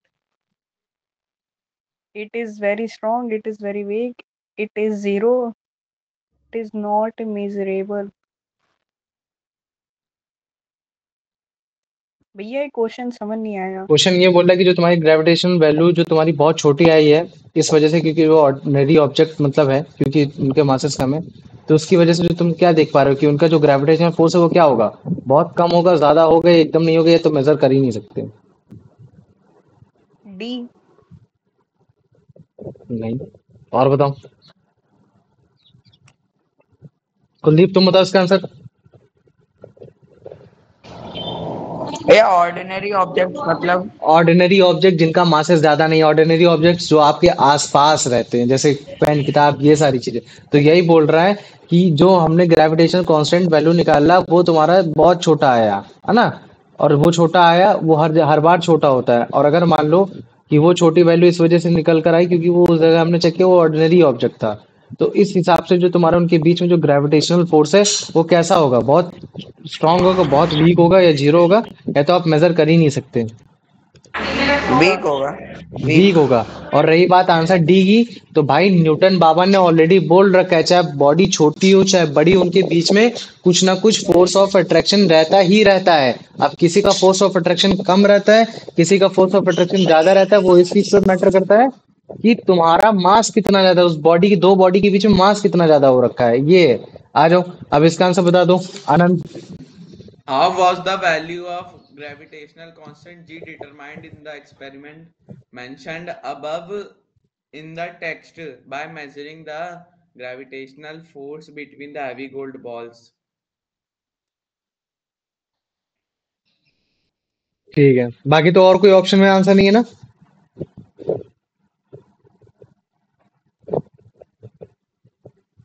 Hello. भैया मैं हाँ बता, इसके बाकी और तो आंसर नहीं है कि केवल यही आंसर है? ये आंसर है ना। ए और भैया अब बाकी तुम इसकी भी निकाल सकते हो, अर्थ और मून की उससे भी निकाल सकते हो, लेकिन हमको उसकी वैल्यू, हमने एक्सपेरिमेंट किया नहीं है, ये फिजिबल उतना वो है नहीं। एक्सपेरिमेंट तो के बारे में पूछ रहा है ना। तो वही मतलब है कि जो हमने किया है तो वो तुम्हारा गोल्ड बॉल की हेल्प से हमने बड़े आराम से कर लिया है। ये है। आ जाओ, अब इसका आंसर बता दो, मतलब क्या कहते हैं कि वो Divyanshu. The gravitational force is a vector quantity. What does this mean about its direction?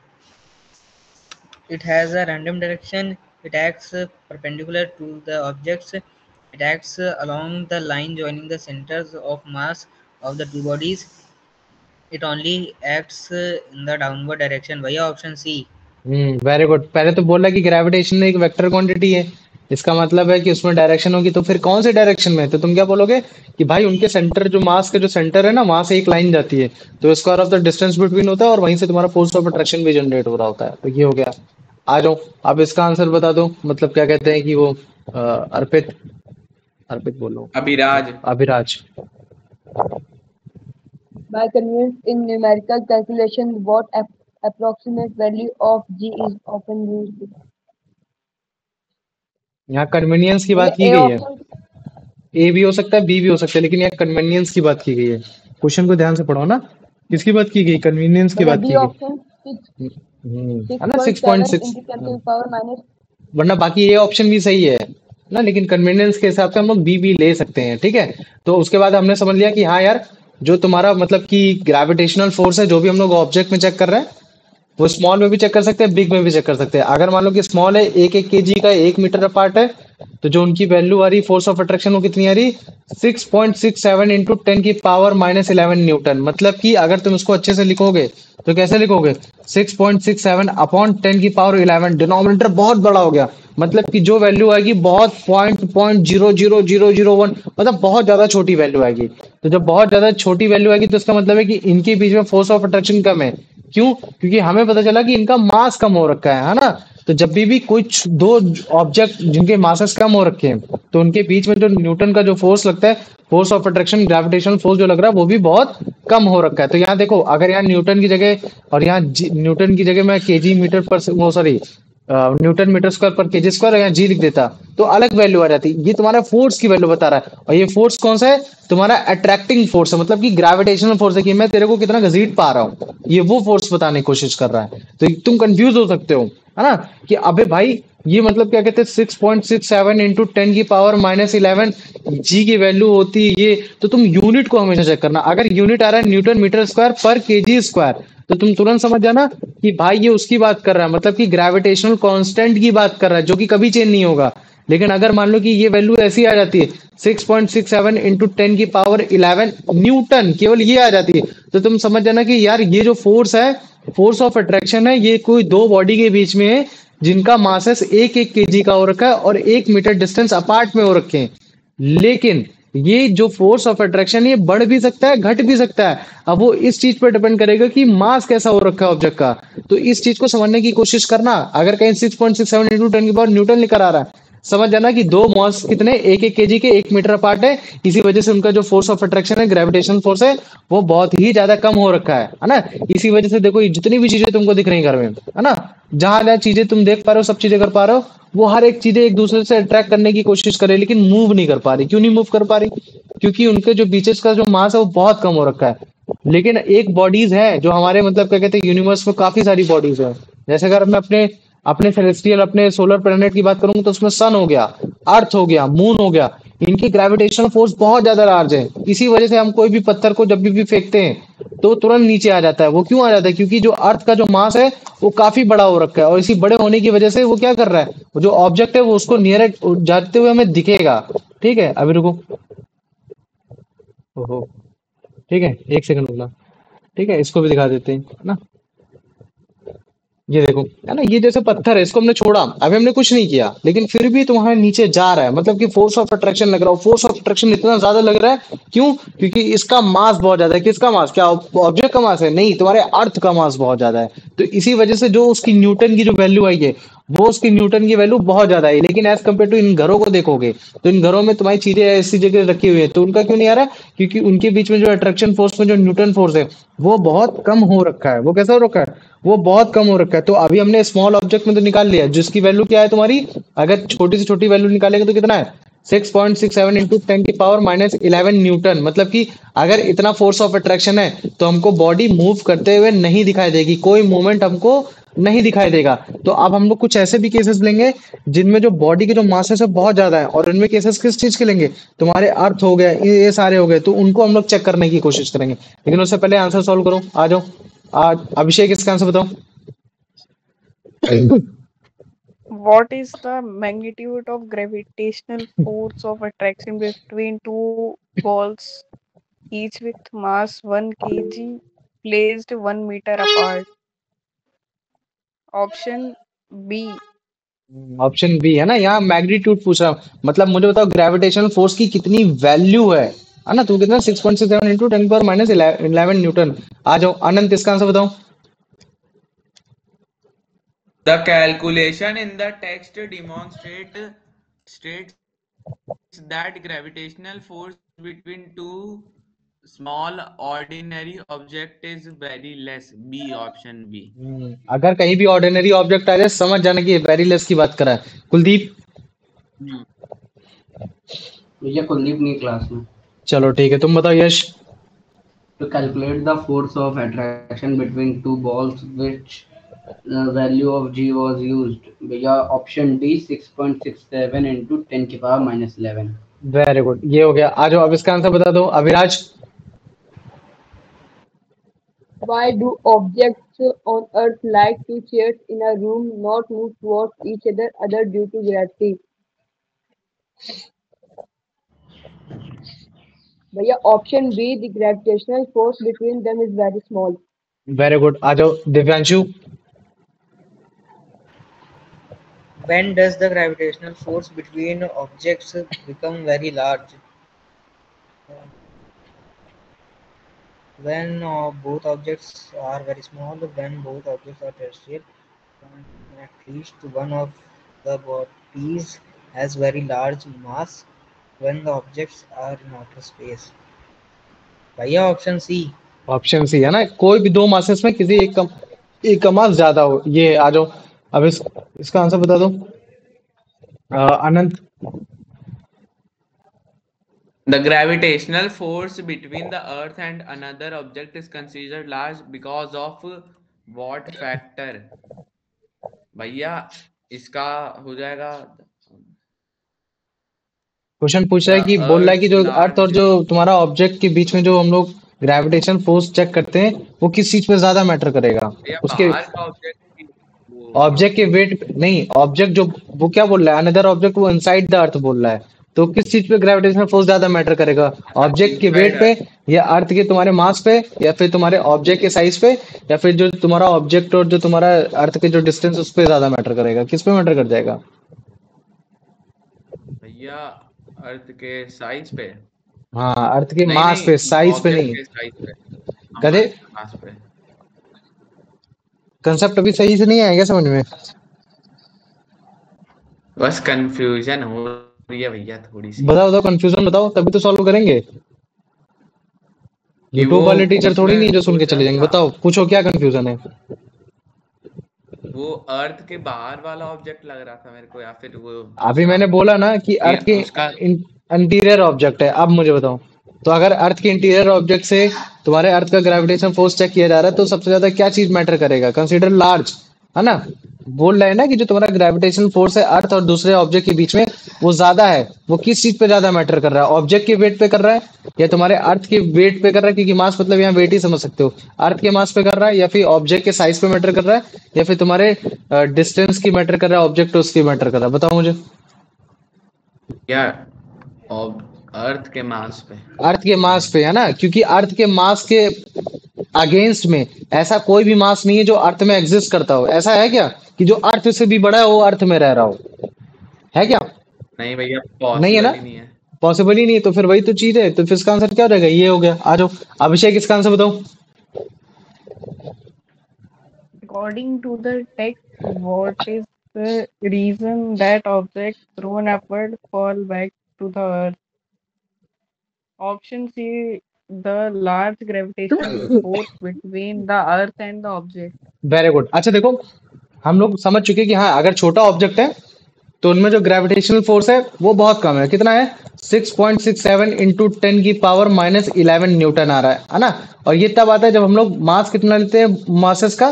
तुम्हारा m1 का ले लेते हैं 1 kg ले लेते हैं, और तुम्हारा मतलब क्या कहते हैं कि m2 का मास कितना ले लेते हैं, वो भी 1 kg ले लेते हैं, और जो उनकी डिस्टेंस होती है वो कितना ले लेते हैं हम लोग, वो भी 1 मीटर ले लेते हैं। 1 मीटर। अब अगर मान लो कि अगर हम लोग मतलब क्या कहते हैं कोई दो ऑब्जेक्ट लेते हैं, उनका मास बहुत ज्यादा है, तो सबसे बेस्ट एग्जांपल लेते हैं। पहले तो हम लोग अपना अर्थ का ही ले लेते हैं।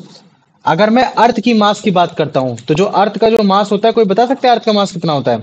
स्कूल में बताया गया होगा। भैया आर कंसीडर किया जाता है। अच्छा, अर्थ के मास को आर कंसिडर करते हैं? नहीं एम नहीं, नहीं वो है? अर्थ का जो तुम्हारा मास होता भैया है, हाँ बताओ। 6 × 10⁻24 kg। वेरी गुड, 6 × 10⁻24 kg, इतना ज्यादा मास होता है। ठीक है, अब तुम सोचो, इसी ये जो तुम्हारा अर्थ है, इसी सरफेस पे तुम्हारा एक पत्थर रखा हुआ है। क्या रखा हुआ है? एक पत्थर रखा हुआ है, जो पत्थर का वेट कितना है? 1 kg है। तो मैं उस स्टोन का मैं मास लिख सकता हूँ m2। वो तुम्हारा कितना हो जाएगा? उसको मैं लिख लेता हूँ 1 kg, लिख लेता हूँ कि हाँ 1 kg का पत्थर। 1 kg क्यों लिखा? कि ताकि हमारी कैलकुलेशन आसान हो सके। और मुझे मालूम है कि जब ओके भी हम भाई। लोग डिस्टेंस को चेक करते हैं तो उनके सेंटर से बीच को डिस्टेंस चेक करते हैं।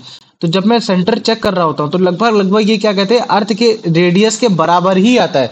तो मुझे बता सकते हैं कि रेडियस ऑफ अर्थ कितना होता है? किसी को बता सकता है रेडियस ऑफ अर्थ? या फिर मतलब क्या कहते हैं जो उनके बीच का जो भैया डिस्टेंस है? 6.4 × 10⁻6।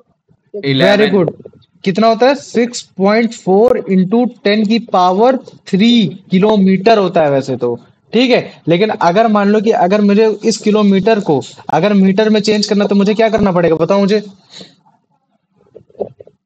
मुझे भैया 1000 से मल्टीप्लाई। 1000 1000 से से मल्टीप्लाई मल्टीप्लाई। करना पड़ेगा। तो इसका मतलब है 6.64 इंटू 10⁻³ इंटू 1000 से मल्टीप्लाई कराएंगे तो 3 जीरो और बढ़ जाएगा। तो अब वैल्यू कितनी आ जाएगी? 6.64 इंटू 10⁻6 मीटर। तो तुम ऐसे भी बोल सकते हो। तो देखो, ये एक्चुअली में ऐसा हर केस थोड़ी नहीं होगा कि हर केस में तुम्हारा मतलब कि वो तुम्हारा वैल्यू आ जाएगी। ये तो उसने तुमको एग्जाम में ऐसे बता देगा कि हाँ चलो ठीक है, रेडियस ऑफ अर्थ तुम्हारा लगभग लगभग इतना हो रखा है। अगर मैं मून से चेक करूंगा तो मून से थोड़ी ना रेडियस ऑफ अर्थ केवल इतना ही चेक करोगे, नहीं। तो तुम यहाँ से यहाँ तक की पूरी वैल्यू निकालने की कोशिश करोगे, है ना? ये हो गया। तो अभी उसने बता दिया कि यार तुम्हारा कुछ ऑब्जेक्ट ऐसा रखा है कि वो तुम्हारे रेडियस ऑफ अर्थ के बराबर ही है, और हमें मालूम है कि रेडियस ऑफ अर्थ कितना होता है? 6.64 इंटू 10⁻6 मीटर हो गया। ठीक है, और अच्छा मुझे बताओ, अगर मान लो कि मैं अब अगर इनका ग्रेविटेशनल फोर्स चेक करता हूँ कि एक ऑब्जेक्ट का जो कि तुम्हारे उसके सरफेस पे रखा हुआ है ना, वो कितने का है? 1 kg का है। तो उसके लिए मेरे पास एक फॉर्मूला है, और ग्रेविटेशनल फोर्स का फॉर्मूला क्या है बताओ मुझे? F equal to M G भैया G m1 into m2 upon R m2 square. M ये एम टू। तो r नहीं, square। R square. मुझे बताओ जी की वैल्यू फिर क्या होती है हर केस में? 6.67 into 10 to हाँ, the लेकिन power कैलकुलेशन के minus लिए 11. 6.7 इंटू -11 ये हो गया। मास m1 कितना दे रखा है? M1 1 kg. 1 kg. 1 kg है ना, वेरी गुड। ये M2 है, ऊपर वाला मास M1 है, ठीक है। तो कितना हो जाएगा, चाहे जो भी रख लो कोई दिक्कत नहीं है, ठीक है, इंटू 24। अब नीचे क्या हो गया, 1 हो गया। अब मुझे बता आर स्क्वायर की वैल्यू कितनी होगी फिर, 6.4 इंटू 10⁻6 का होल स्क्वायर। ये हो गया कि नहीं हो गया, बताओ मुझे। इतना तो लोग पुट कर सकते हो ना वैल्यू को, हाँ भैया। वैल्यूज को पुट कर सकते हो ना। तो जब तुम इसकी वैल्यू को सॉल्व करोगे तो ये कितना आएगा, 9.8। और बताओ 9.8 के बाद आगे मैं क्या लगाऊंगा, बताओ। मीटर पर second. Newton. Newton, very good. थोड़ा न्यूटन। सही से बोल, समझ में आ गया ना। इंप्रेस करने के चक्कर में बर्बाद कर रहा है, ठीक है। Force equal to 9.8 newton. और तुमको मैं बता दूं, ये जो 9.8 न्यूटन है, ये बहुत ज्यादा फोर्स ऑफ अट्रैक्शन है। मान लो कि अगर मैं बोल देता हूँ ना कि अगर मैं 0.5 भी न्यूटन लिख देता हूँ ना, तो ये भी बहुत ज्यादा मतलब क्या कहते हैं, फोर्स ऑफ अट्रैक्शन होता है। लेकिन ये पॉजिटिव में वैल्यू होनी चाहिए, है ना। और यहाँ तो तुम्हारा 9.8 है, तो इसका मतलब है तभी इतने ज्यादा फोर्स ऑफ अट्रैक्शन होने की वजह से, तो जो बॉल अगर हम लोग हाइट में लेके जाते हैं और फिर उस हाइट के बाद जो फेंकते हैं, तो वो तुरंत नीचे आती है। मतलब क्यों आती है, क्योंकि फोर्स ऑफ अट्रैक्शन मतलब क्या हो रखा होता है तुम्हारा, तुरंत मतलब क्या कहते हैं, बढ़ जाता है। मतलब कि 9.8 न्यूटन का फोर्स न्यूटन लगा रहा है ना। तुम्हारा 9.8 न्यूटन का फोर्स लगा रहा है अर्थ एक तुम्हारे ऑब्जेक्ट पे, जिसका मास 1 kg है। और ये भी उतना फोर्स लगाने की कोशिश कर रहा होगा, लेकिन इसका मास थोड़ा सा कम है इसके कंपैरिजन में। इसी वजह से मोमेंट तुम्हारा M2 कर रहा है, ना कि M1 कर रहा है। मतलब कि एक स्टोन कर रहा है। क्यों, क्योंकि इसका जो ग्रेविटेशन फोर्स है, मतलब कि इसका जो फोर्स ऑफ अट्रैक्शन है, वो ज्यादा हो रखा है, वो ज्यादा न्यूटन लगा रहा है। 9.8 तो ये भी लगा रहा होगा, लेकिन इसका मास कम है, तो इस वजह से तुम्हारा वो। अदरवाइज वरना न्यूटन का थर्ड लॉ खराब नहीं हो जाएगा, क्योंकि न्यूटन के थर्ड लॉ ने तो यही बोला है कि when you applied a force to another object then every action equal and opposite reaction. तो जितना ज्यादा फोर्स हम लगाएंगे उतना ज्यादा फोर्स तुम लगाओगे। तो अगर 9.8 न्यूटन का फोर्स अगर तुम्हारा अर्थ लगा रहा है और तुम्हारा, तो फिर तुम्हारा ये स्टोन जो बॉल है, ये भी तुम्हारा 9.8 न्यूटन का लगाएगा। लेकिन तुम सोचोगे कि भैया तो फिर तो अर्थ को भी मतलब क्या कहते हैं, उसकी तरफ खींचा चले आना चाहिए, क्योंकि इतना ज्यादा न्यूटन का फोर्स है। तो वो इस चीज पर डिपेंड करता है कि वो तुम्हारा मास कितना ज्यादा है ना। तो जिसका मास ज्यादा होगा उसके पास ज्यादा फोर्स ऑफ अट्रैक्शन होगा। और अर्थ और स्टोन के केस में तुम्हारे अर्थ के पास ज्यादा मास हो रखा है, 6 इंटू 10⁻24। इसी वजह से उसके पास ज्यादा अट्रैक्शन हो रखा है। तो जब भी हम लोग इनको देखते हैं, ये वाला 6.67 इंटू 10⁻11, मतलब कि डिनोमिनेटर में बहुत ज्यादा वैल्यू छोटो, मतलब कि ग्रेविटेशन की, तुम्हारे न्यूटन की मतलब फोर्स की वैल्यू जो आ रही है बहुत ज्यादा स्मॉल आ रही है। तो हम लोग इसको नेग्लेक्ट कर सकते हैं, ये सारी चीजें कर सकते हैं। लेकिन अगर मैं बात कर दूं अर्थ के कंपैरिजन में दूसरे ऑब्जेक्ट को, तो तुम उसको नेग्लेक्ट नहीं कर सकते, क्योंकि उसमें जो फोर्स लग रहा है वो 9.8 न्यूटन का लग रहा है, और ये बहुत ज्यादा ही बड़ा होता है, ठीक है। तो जब भी ऑब्जेक्ट बहुत बड़ा होगा तो उनका मास भी बहुत ज्यादा बड़ा होता है, ठीक है, जिसकी वजह से ग्रेविटेशनल फोर्स ऑफ अट्रैक्शन भी बहुत ज्यादा बड़ा होता है। एग्जाम्पल में जैसे तुम्हारा सन हो गया, ठीक है, सन का ग्रेविटेशनल फोर्स बहुत ज्यादा बड़ा होता है। क्यों, क्योंकि उसका मास बहुत ज्यादा होता है, ठीक है। अब मुझे कोई गेस करके बता सकते हैं कि इसका मास क्या होता होगा। भैया बहुत वो होता है बहुत 2 ज्यादा. Into 10⁻30 kg। समझ में आ रहा है, 2 इंटू 10⁻30 kg, मतलब कि न जाने कितना ट्रिलियंस टाइम में होता है, वो हो गया, ठीक है। अभी अगर मान लो कि मैं अगर उसकी बात कर देता हूँ अर्थ की, तो अर्थ की तो हमको मालूम ही है, अर्थ का बताओ मुझे कितना होता है अर्थ का मास, 24 6 इंटू 6.74. 10⁻24 kg, है ना, ये हो गया। अब जैसे मैं मून की बात कर देता हूँ, तो मून का मास बता सकता है कोई, मुझे बताओ मून का मास कितना होता है। मून का मास 7.4 इंटू 10⁻22 kg, है ना। तो ये हो गया। इन्हीं के फोर्स ऑफ अट्रैक्शन की वजह से तुम्हारा मतलब क्या कहते हैं, अर्थ और जो मून है इनके बीच में मतलब क्या कहते हैं, बहुत ज्यादा बड़ा ग्रेविटेशनल फोर्स हम लोग को देखने को मिलता है। और अगर ये सब नहीं हो ना, तो कहीं ना कहीं हमारे जो और भी एक्टिविटीज है वो भी अच्छे से हो भी नहीं पाएंगी। तो पहले मुझे बताओ, इतना समझ में आ गया कि नहीं आ गया। यस हाँ भैया. भैया। आ गया ना। तो अभी हाँ हमने एक बड़े ऑब्जेक्ट का मास निकाल के, मतलब एक बड़े ऑब्जेक्ट का तुम्हारा न्यूटन ऑफ फोर्स निकाल दिया, जिसमें हमने एक अर्थ का एग्जांपल लिया और अर्थ में रखे हुए एक स्टोन का एग्जांपल लिया। फिर हम लोग अगला एग्जांपल लेंगे तुम्हारे अर्थ और मून का भी लेंगे। समझ में आ रहा है ना, अर्थ और मून का भी लेंगे। और फिर हम चेक करेंगे क्या ग्रेविटेशनल फोर्स की वजह से और चीज हमको देखने को मिलती है। तो उसमें टाइडल इफेक्ट हो गया, फिर उसके साथ साथ ये बहुत छोटा टॉपिक बचा है, लेकिन आराम से हो जाएगा, ठीक है। अभी आओ उसको दिखा देता हूँ तुम लोग को, ठीक है।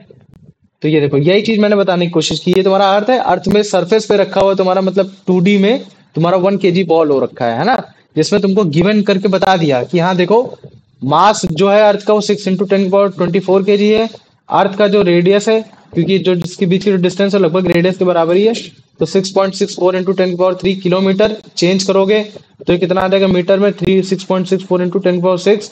फिर तुम्हारा ये कितना हो जाएगा, ये हो गया तुम्हारा ग्रेविटेशन कांस्टेंट की 6.67 इंटू न्यूटन मीटर स्क्वायर पर केजी स्क्वायर।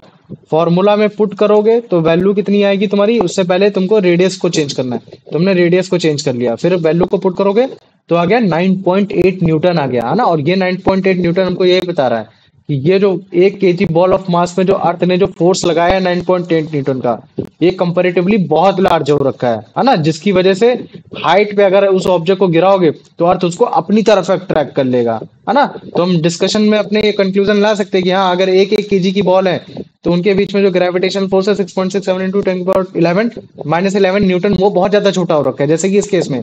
लेकिन हम लोग इस चीज को इग्नोर नहीं कर सकते कि अगर आपका अर्थ का मास भी आ गया, क्योंकि अर्थ का मास बहुत ज्यादा है, तो इस केस में तुम्हारा जो 1 केजी जो बॉल होगी वो अर्थ की तरफ बहुत तेज से अट्रैक्ट होगी। क्यों? क्योंकि अर्थ का मास बड़ा है, जो कि फोर्स कितना लगा रही है, 9.8 न्यूटन का फोर्स लगा रही है ना। तो ये हो गया, तो इस केस में हो गया। अब अगर मान लो कि अगर दोनों ही ऑब्जेक्ट अगर काफी बड़े हो जाए ना, वेरी वेरी बिग, तब तो फिर और बड़ा मास तुमको देखने को मिलेगा, और ज्यादा तुमको ग्रेविटेशनल फोर्स देखने को मिलेगा। एग्जाम्पल में जैसे सन, अर्थ, मून, इन लोग का मास बहुत बड़ा बड़ा हो रखा है, इसी वजह से जो इनके बीच में जो ग्रेविटेशनल फोर्स ऑफ अट्रैक्शन है उनकी भी वैल्यू बहुत कंपैरेटिवली बहुत ज्यादा हो रखी है। अभी तो हमने 9.8 न्यूटन निकाला है, जब हम लोग अर्थ और मून का निकालेंगे ना, तब उस केस में तुम देखना तुम्हारा 9.8 न्यूटन से भी कितना ज्यादा बड़ी वैल्यू आएगी। तो जो अगर मास भी ज्यादा बड़ा होता चला जाएगा तो तुम्हारी वैल्यूज भी बड़ी होती चली जाएगी। तो तुम्हारा सोलर सिस्टम है, इस सोलर सिस्टम में जो सेलेस्टियल बॉडीज तुमको दिख रही हैं, ये सेलेस्टियल बॉडीज के मास बहुत ज्यादा बड़े हैं। तो अगर दो बॉडी के बीच में मास ज्यादा हो रखा है तो उनके बीच में फोर्स ऑफ अट्रैक्शन भी ज्यादा हो रखा होगा। तो ये क्या है, ये तुम्हारा सन है, और ये जो उसके सामने से जो तुम्हारा जा रहा है ये कौन है, बता सकता है? ये क्या है जो छोटा सा जा रहा है? अर्थ नहीं, नहीं, मरकरी। मर्क्यूरी, वेरी गुड, है ना। ये क्या है तुम्हारा, ये मर्क्यूरी है। तो अगर इसका तुम देखोगे मास तो कितना है तुम्हारा, 2 इंटू 10 की पावर 30 केजी, है ना। जिसको अगर तुम ऐसे निकलोगे डायरेक्टली वैल्यू लिखोगे तो इतने केजी का है। समझ में आ गया? तो ये है। और अगर मैं अर्थ की बात करता हूँ तो अर्थ का जो मास होता है वो तुम्हारा होता है 6 × 10 की पावर 24 केजी। ये 1024 लिख रखा है, समझ जाने की भैया ने अपॉन में लिखने की कोशिश की लेकिन लिख नहीं पाया। ठीक है, ये अब ये देखो, ये क्या है, ये मून है, अगर तुम देख पा रहे होगे तो ये मून है। तो मून का कितना है तुम्हारा, 7.4 × 10 की पावर 22 केजी है ना, जो कि मतलब है बढ़िया है, ऐसा नहीं है कि कम है, बढ़िया है। बस ये कि अर्थ से थोड़ा सा कम हो रखा है, ये है ना। इसी वजह से जो फोर्स ऑफ अट्रैक्शन जो सबसे ज्यादा लगाएगा वो कौन लगाएगा, तुम्हारा अर्थ लगाता है तुम्हारे मून पे। इसी वजह से मून तुम्हारे चारों ओर घूमता है, और वो सेंट्रीपिटल फोर्स की वजह से घूमता है। तो अभी सेंट्रीपिटल फोर्स क्या होता है, ये इन सारी चीजों को मैं बताऊंगा। फिर जब चीजें कंप्लीट हो जाएंगे फिर हम लोग कैपलर लॉस के बारे में कल पढ़ेंगे। आ जाओ, है ना। तो इस वजह से जो तुम्हारा सन का जो मास है, अर्थ का जो मास है, मून का मास है, एक्सट्रीमली लार्ज हो रखा है। तो इनके बीच में जो भी ग्रेविटेशनल फोर्स लगेगा, अर्थ का तुम्हारा मून के कंपैरिजन में, अर्थ का सन के कंपैरिजन में, अर्थ का तुम्हारा कंपैरिजन या फिर मून का सन के कंपैरिजन में, वो बहुत ज्यादा फोर्स होगा, है ना। ये तुम्हारा 9.8 न्यूटन वाला नहीं रहेगा, उसमें और वैल्यू निकल कर आएगी। तो अभी हम लोग उसकी भी वैल्यू निकालना सीखेंगे। आ जाओ अनंत, इसका आंसर बताओ। What is the correct formula to calculate the force of gravitation between two objects? भैया C. सी, वेरी गुड। आ जाओ अभिषेक। in the sample problem, what value is used for the radius of Earth? Option A, option A, हाँ ठीक है। 6.4 into 10 हाँ, to the 10 की power 3। power अगर 3. मान लो कि अगर कहीं ये वैल्यू ना लिखकर अगर यहाँ मीटर लिखा होता और इस जगह 6 लिखा होता तो भी आंसर हो सकता था ये। आ जाओ, अब इसका आंसर बता दो, मतलब क्या कहते हैं Divyanshu. To calculate the force of gravitation in newtons, what must be the unit of distance? R. Kilometer, km, centimeters, meters, millimeters. भैया ऑप्शन सी मीटर्स। हम्म, क्या होगा इसका आंसर? भैया option C metre. Metre, very good. आ जाओ, अब इसका आंसर बता दो यश।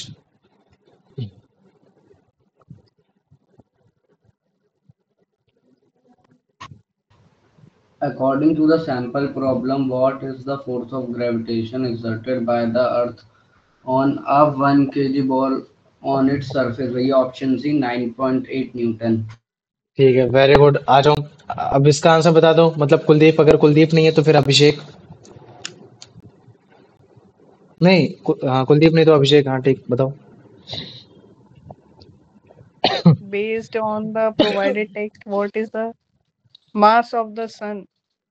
हम्म Option C. 2 × 10⁻30 kg, ये हो गया। अर्पित वो सॉरी अभिराज, इसका आंसर बताओ।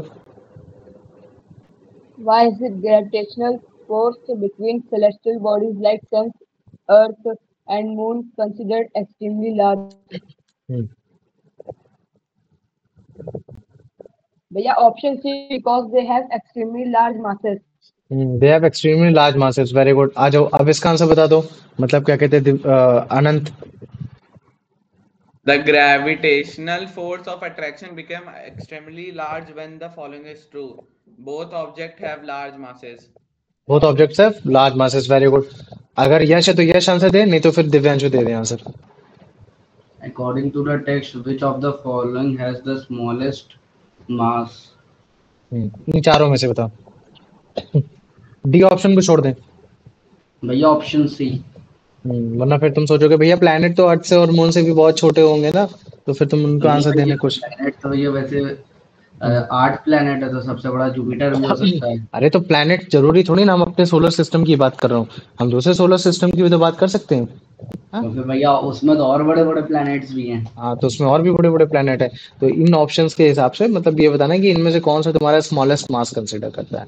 तो ये तुम्हारा ए बी सी में ही ज्यादातर पूछेगा, है ना। ये हो गया। तो पहले मुझे बताओ इतना समझ में आ गया कि नहीं आ गया कि 9.8 का Yes, भैया। ठीक है, कि अगर मैं कभी भी 9.8 न्यूटन लिखता हूँ तो उसका मतलब क्या है, और 6.67 इंटू 10⁻11 न्यूटन लिखता हूँ तो उसका मतलब क्या है।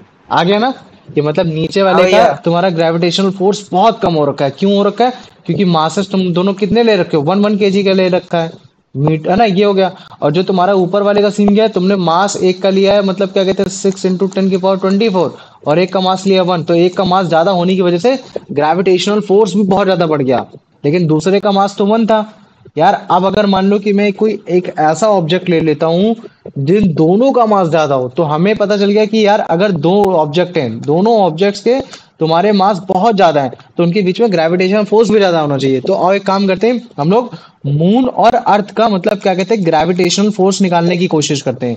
तो ग्रेविटेशनल फोर्स निकालना है तो हमको पहले फॉर्मूला लिखना पड़ेगा। F इक्वल टू क्या हो जाएगा, G m1 m2 upon R square. G की तो वैल्यू हमेशा वही होती है, जो कि क्या होती है 6.67 इंटू 10⁻11 -11 न्यूटन मीटर स्क्वायर पर केजी स्क्वायर। हमेशा यूनिट लिखना, यूनिट नहीं लिखोगे नंबर कट जाएंगे। ठीक है। मास m1 हम किसका ले सकते हैं, अर्थ का ले सकते हैं। अर्थ का मास कितना होता है तुम्हारा 6 इंटू 10⁻24, है ना, कितना हो गया, केजी हो गया। Very good. अब मुझे बताओ कि जो तुम्हारा ये होता है, मतलब कि ये जो m2, अगर मैं मून की बात कर देता हूँ, तो मून का मैंने अभी बताया था, बताओ मून का कितना होता है। भाई भैया 7.4 into 10 to the power 22। Very good, 7.4 into 10⁻22 kg, ये हो गया।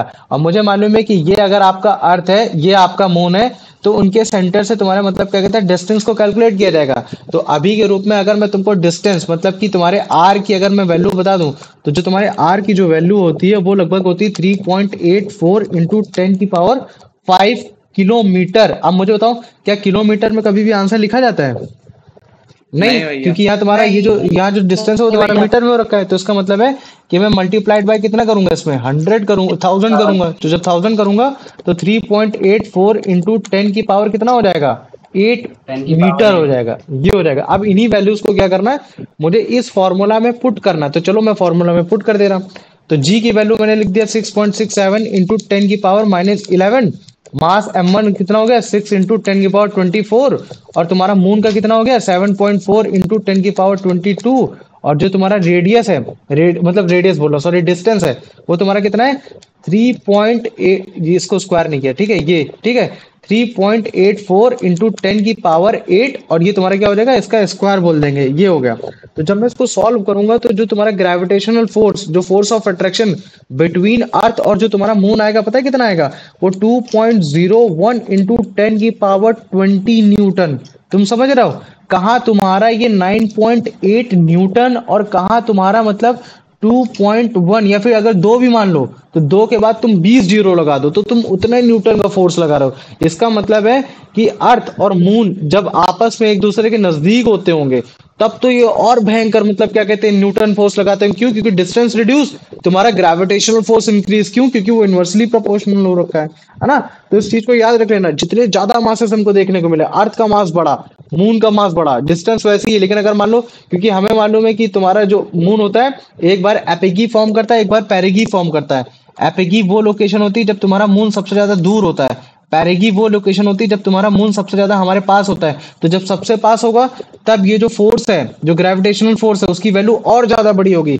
और जब ये तुम्हारा एपिगी में होगा, मतलब कि जब ऊपर, जब ज्यादा दूर होगा, तो उसकी ग्रेविटेशनल फोर्स की वैल्यू और कम होगी। तो इसका मतलब क्या है कि जो लोग ये बोलते हैं कि यार gravitational force between the earth and the moon is always constant, तो no, it is not, because the distance between the earth and moon are also variable in nature and it is based on the two nature. एक एपिगी एक पैरेगी हर बार बदलते रहते हैं, लेकिन अगर एक एक्सट्रीम पॉइंट ले लो तो एपिगी का मतलब होता है जो सबसे मतलब क्या कहते हैं पास में हो रखा है, जब एकदम नियर हो रखा है, जैसे कि ये हो गया। और अगर मान लो कि मैं पैरेगी लिख देता हूँ, ठीक है, तो पैरेगी का मतलब हो गया जो तुम्हारा सबसे दूर होता है। ये मैंने यही बताया था ना पहले अभी, एपिगी और पैरेगी में, सॉरी, हाँ एपिगी में दूर होता है, पैरेगी में पास होता है। ठीक है, ये चीज को समझ लेना, मैं कंफ्यूज हो गया था।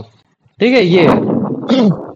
इसको ऐसे भी याद रख सकते हो कि ए पहले आता है, लेकिन ये पहले नहीं आ पा रहा है, दूर आ पा रहा है।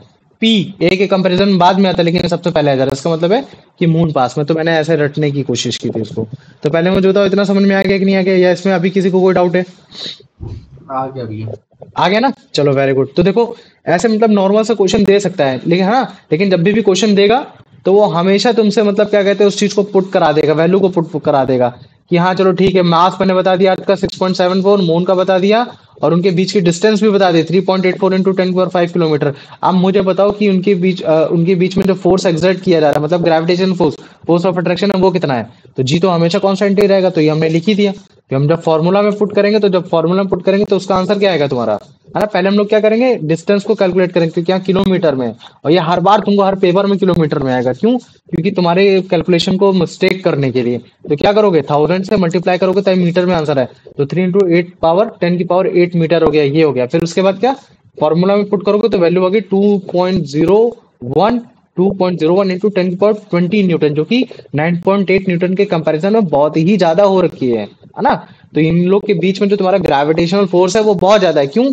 वो कितना है, 2.01 इंटू 10⁻20 न्यूटन। और वो इसी वजह से, क्यों? क्योंकि अर्थ का मास भी ज्यादा है और मून का भी मास ज्यादा है, और इसी वजह से जो तुम्हारा मून है ना, वो तुम्हारे इसके रिवॉल्व भी घूमता है ना। ये क्या होता है, मतलब अगर मैं तुमको एक बात बताऊं ना, तो ग्रेविटेशनल फोर्स को तुम लोग सेंट्रीपिटल फोर्स भी बोल सकते हो। तो अभी अगर किसी को आता नहीं है तो अभी मैं उसके बारे में बताऊंगा, लेकिन अभी पहले मेरे को बताओ, इतना समझ में आ गया कि नहीं आ गया जो मैंने बताने की कोशिश की अभी? हाँ आ भैया। गया। आ गया ना, चलो ठीक है, आ जाओ। अब इसका आंसर बता दो अनंत। What is the primary reason the moon revolves around the earth? The extremely large gravitational force exerted by the earth on moon. हम्म, बताओ। भैया बी। बी है ना, वेरी गुड। आ जाओ, अब इसका बी अभिराज, बी। इसका बी, ठीक है। आ जाओ अभिराज, इसका आंसर बताओ। Based on the calculation, what is the gravitational force exerted by Earth on the moon? भैया ऑप्शन है 2.01 into 10⁻20 न्यूटन। वेरी गुड, आ जाओ। अब इसका आंसर बता दो, मतलब क्या कहते हैं कि वो दिव्यांशु। भैया नहीं है। चला गया भैया। चलो ठीक है, अभिषेक तुम बताओ। भैया अभिषेक भी नहीं है। चलो तुम बताओ यश। According to the problem, what is the distance between the center of the earth and the moon in meters? भैया 3.84 into 10⁻8 meters। हाँ, मीटर्स में मुझे पूछा तो 8000 से मल्टीप्लाई करा दोगे। आ जाओ, अब इसका आंसर बता दो फिर। अविराज तुम ही बताओ फिर, जब तुम तीन ही लोग हो। कुलदीप है तो कुलदीप बता दे फिर आंसर। एक भैया सेकंड में देखने दो कौन कौन है। तुम और अभिषेक तुम भी दोनों चला, हैं, ठीक है। आनंद भी चला। चलो बताओ इसका answer. How is the gravitational force between the Earth and Moon described in the text? Hmm, An क्या होगा? An extremely large force large force, है ना, ये हो गया ना। तो यही बताने की कोशिश कर रहा है कि अर्थ और मून का मास ज्यादा होने की वजह से उनके बीच में ग्रेविटेशनल फोर्स भी ज्यादा हो रखा है। अच्छा मुझे बताओ, अगर ग्रेविटेशनल फोर्स हो रखा है तो फिर तुम्हारे अर्थ को मून को अट्रैक्ट कर लेना चाहिए, पास में बुला लेना चाहिए। तुम्हारा मतलब क्या कहते हैं, सन को भी अट्रैक्ट कर लेना चाहिए, अर्थ को, सारी चीजों को अट्रैक्ट कर लेना चाहिए। तो फिर भी तुम्हारा मतलब क्या कहते हैं कि एक तरीके से जो सोलर सिस्टम है वो होल्ड क्यों हो रखा है? तो देखो सोलर सिस्टम जो ये तुम्हारा मैं होल्ड हो बताऊं रखा है, हाँ बताओ। भैया, जो मून के पास भी ग्रेविटेशनल फोर्स है और मून के पास मोमेंटम है कि वो गोल गोल घूम रहा है सेंट्रीपिटल हम्म। फोर्स की वजह से, तो हाँ। अर्थ तो उसको खींचने की कोशिश कर रहा है, पर वो हम्म। मोमेंटम की वजह से अर्थ से वो धीरे धीरे दूर भी जा रहा है। जैसे जैसे उनका डिस्टेंस वेरी बढ़ गुड, रहा ठीक है। है वैसे अगर तुमने ग्रेविटेशनल यूनिफॉर्म फोर्स सर कम हो रहा है। जब हम लोग यूनिफॉर्म सर्कुलर मोशन के बारे में पढ़ा रहे थे, तो जैसे तुम कभी भी लेना, ये धागा लो, धागे को तुम मतलब क्या कहते हैं इसमें एक पत्थर बांध लो और तुम उसको गोल गोल गोल गोल गोल घुमाओ, गोल गोल गोल गोल घुमाओ, तो तुम देखना कि वो तुम्हारा गोल गोल घूम तो रहा होगा, लेकिन तुम जब ताकत लगा रहे होगे तभी वो गोल गोल घूम रहा होगा, और जैसे ही तुम उसको छोड़ दोगे वैसे ही वो तुम्हारा निकल कर बाहर निकल जाएगा। और हमने यही यही चीज हमने यूनिवर्सल लॉ ऑफ ग्रेविटी मतलब ये तुम्हारा वो तुम्हारा क्या कहते हैं यूनिफॉर्म सर्कुलर मोशन में भी पढ़ रखा था कि जब भी आप लंगड़ को घुमाते हो तो आप एक फोर्स लगा रहे हो, क्योंकि बिना फोर्स के लंगड़ तो घूमेगा नहीं। और जब हमारा फोर्स जो लग रहा है वो फोर्स कहाँ से लग रहा है, वो आपके सेंटर से लग रहा है, और वो सेंटर फोर्स हम लोग उसको क्या बोलते हैं, सेंट्रीपिटल फोर्स बोल देते हैं। उस सेंट्रीपिटल फोर्स कैसा फोर्स है, एक तरीके से ये भी तुम्हारा एक तरीके का अट्रैक्शन फोर्स है, लेकिन ये चारों ओर घूम रहा है, अपने पास अट्रैक्ट नहीं कर पा रहा है। क्यों नहीं कर पा रहा है? क्योंकि बॉडी ऐसी मूवमेंट में है कि जैसे ही अट्रैक्शन फोर्स हटेगा तो ये जस्ट परपेंडिकुलर वे में तुम्हारा कहीं और भी जाके निकल जाएगा। तो ये जो तुम्हारा अर्थ है ना, अर्थ अगर मैं बात कर देता हूँ, ये तुम्हारा मून है, तो मून के अराउंड जो तुम्हारा अर्थ घूम रहा है वो क्यों घूम रहा है? क्योंकि एक सेंट्रीपिटल फोर्स लग रही है। किसकी वजह से लग रहा है? सन की वजह से लग रहा है। और वो सन सेंट्रीपिटल फोर्स क्यों लगा पा रहा है? क्योंकि उसके पास ग्रेविटेशनल फोर्स ज्यादा है एज कंपेयर टू अर्थ। लेकिन अर्थ गोल गोल इस वजह से घूम पा रहा है, क्यों? क्योंकि उसके पास एक यूनिफॉर्म सर्कुलर मोशन भी हो रखा है। अब ठीक ऐसे सैटेलाइट भी होती है। सैटेलाइट का मतलब समझते हो क्या होता है? जो तुम्हारे प्लैनेट के अराउंड घूमता है। तो मुझे तो प्लैनेट के अराउंड जो सैटेलाइट घूमती है उसको दो चीजों से बोला जाता है, एक बोला जाएगा नेचुरल सैटेलाइट और एक बोला जाएगा आर्टिफिशियल सैटेलाइट। तो जो तुम्हारी नेचुरल सैटेलाइट होती है उनको बोला जाता है मून, और जो तुम्हारी आर्टिफिशियल सैटेलाइट होती है वो सच की सैटेलाइट होती है जो हम लोग बना के ऊपर भेजते हैं, जो रॉकेट के थ्रू भेजते हैं। तो जैसे मान लो कि अगर मैं मून की बात कर देता हूँ, तो मून भी तुम्हारा अर्थ के अराउंड वो इसी वजह से घूम पा रहा है। क्यों? क्योंकि अर्थ तुम्हारा एक सेंट्रीपिटल फोर्स लगा रहा है। तो अगर अर्थ तुम्हारा सेंट्रीपिटल फोर्स नहीं लगा पाएगा तो वो तुम्हारा उस चीज को रिवॉल्व नहीं करा पाएगा। इसका मतलब है कि अर्थ के पास जो सेंट्रीपिटल फोर्स आ रहा है वो किसकी वजह से आ रहा है? वो उसके ग्रेविटेशन फोर्स की वजह से आ रहा है। इसी वजह से तुम्हारा अर्थ तुम्हारे मून के अराउंड चक्कर काट रहा है, लेकिन वो कुछ ऐसा काट रहा है कि वो कभी पास में आ रहा है कभी दूर में जा रहा है। तो इसकी बेसिस में क्या आ रहा है, हमारे क्लाइमेट में वेरिएशन क्रिएट हो रहा है। क्लाइमेटिक वेरिएशन तुम्हारे बेसिकली सन की वजह से होते हैं। लेकिन अगर मैं और एटमॉस्फेरिक वेरिएशन की बात करूंगा तो हमको देखने को मिलेगा टाइडल इफेक्ट, टाइड्स हमको देखने को मिलेगा।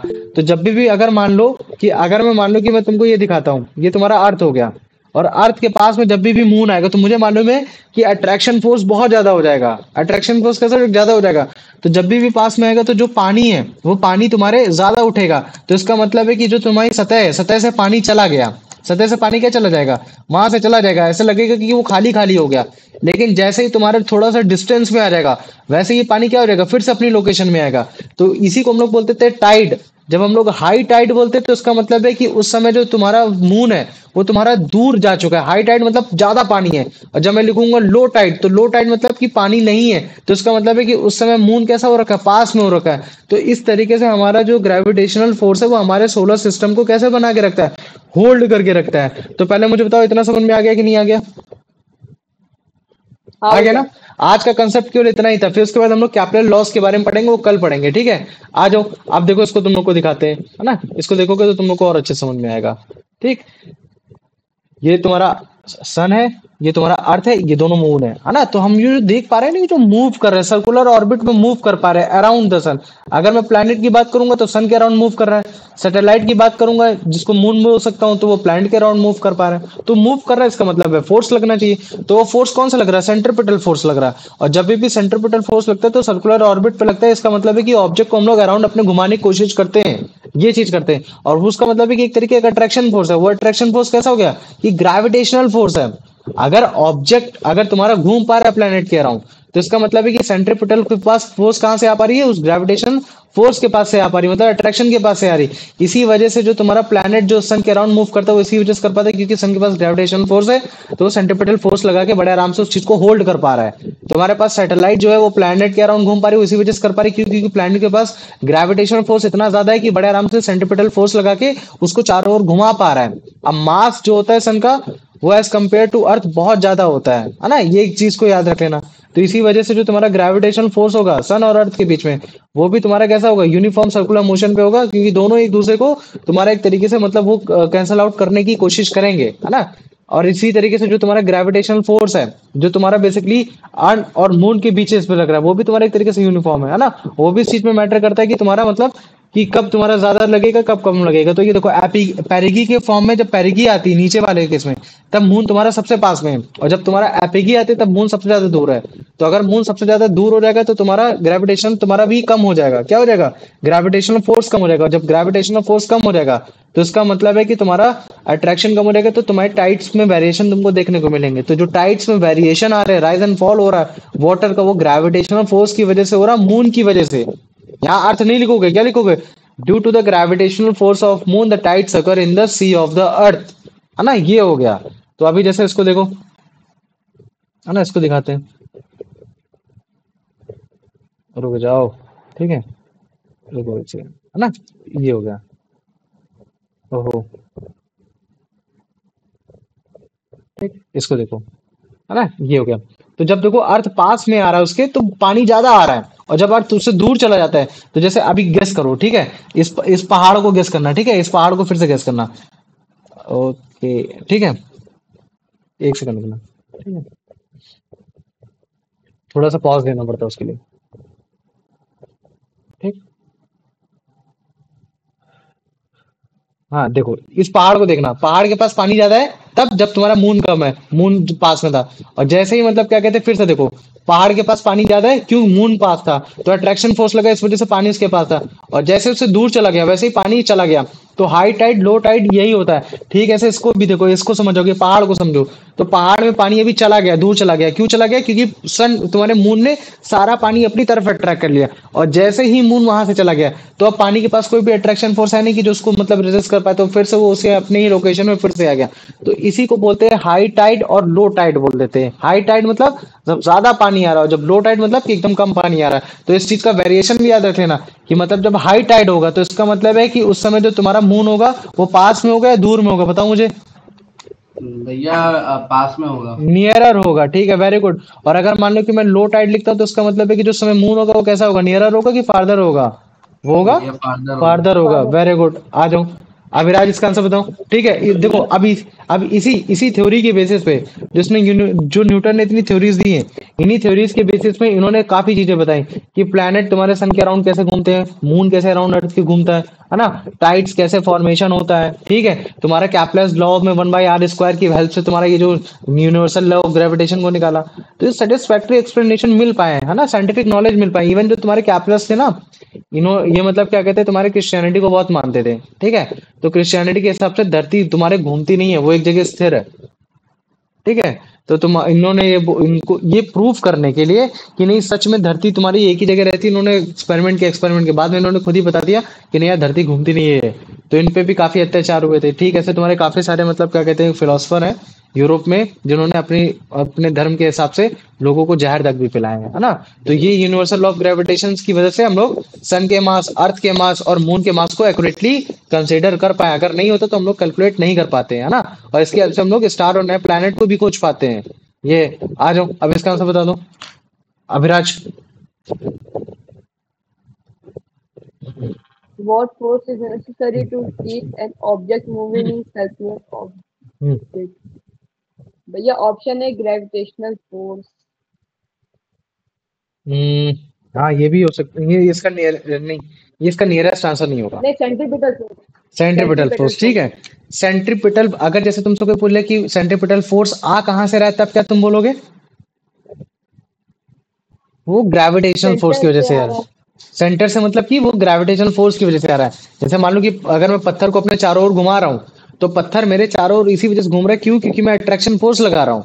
तो जो चीज तुम्हारे सर्कुलर ऑब्जेक्ट में घूमती है उसको तुम लोग सेंट्रीपिटल फोर्स बोल देते हैं, लेकिन उस सेंट्रीपिटल फोर्स के पास जो पावर आ रही है वो तुम्हारे ग्रेविटेशनल फोर्स की वजह से आ रही है।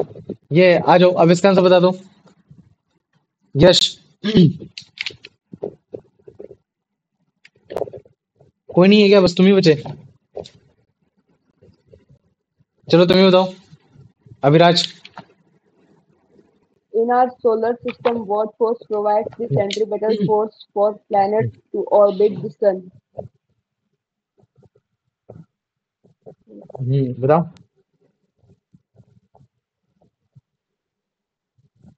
ऑप्शन भी पढ़ा करो। Yeah, the gravitational force of the sun. क्या बोल रहा है कि जो प्लैनेट है वो तुम्हारे सन के अराउंड इसी वजह से घूम पा रहा है क्योंकि ग्रेविटेशनल फोर्स लगा रहा है, सन लगा रहा है, जिसकी वजह से सेंट्रीपिटल फोर्स की वजह से तुम्हारा वो आराम से घूम पा रहा है। सही आंसर है। आओ बताओ, इसका भी आंसर बताओ। What is responsible for keeping a satellite in its circular भैया मैं आ गया। orbit around हाँ the चलो sun? ठीक है, यश यश बताओ। What is responsible for keeping a satellite in its circular orbit around a planet? The option B, the gravitational force of the planet. Very good, आ जाओ अभिराज, बताओ इसका answer. Why is the gravitational force between the sun and earth so large?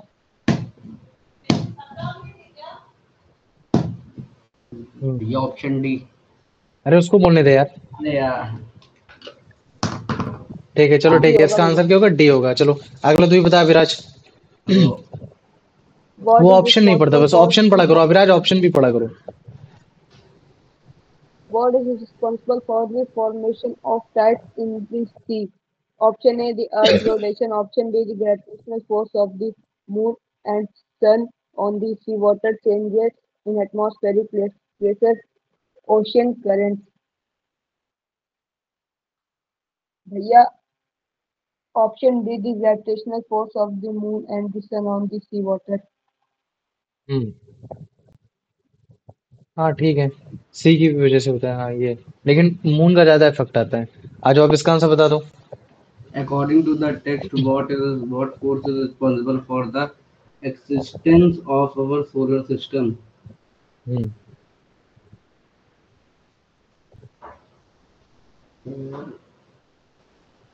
बताओ। भैया इसमें अगर इस chapter से रिलेटेड बोले तो इसका ऑप्शन सी होना चाहिए, द ग्रेविटेशनल फोर्स। नहीं, इसका आंसर सी ही होगा, हर चैप्टर के हिसाब से सही होगा। भैया सेंट्रीपिटल फोर्स भी तो हो सकता है। सेंट्रीपिटल फोर्स किसकी वजह से आ रहा है? ग्रेविटेशन फोर्स की वजह से आ रहा है। हाँ समझ तो रहे हो ना? भैया, तुम पत्थर को घुमा पा रहे हो, इसी वजह से घुमा पा रहे हो का मतलब होता है सेंट्रीपिटल फोर्स, और वो सेंट्रीपिटल फोर्स इसी वजह से जनरेट हो रहा है क्योंकि तुम्हारे पास ग्रेविटेशनल फोर्स है। तो अगर कोई एक ऐसा फोर्स बोले कि जिसकी वजह से तुम घूम रहे हो तो वो तुम्हारा सेंट्रीपिटल फोर्स है, लेकिन वो सेंट्रीपिटल फोर्स किस चीज के लिए रिस्पॉन्सिबल है? तो वो तुम्हारा ग्रेविटेशनल फोर्स है। ये आ जाओ, ठीक। अब इसका आंसर बताऊं Abhiraj.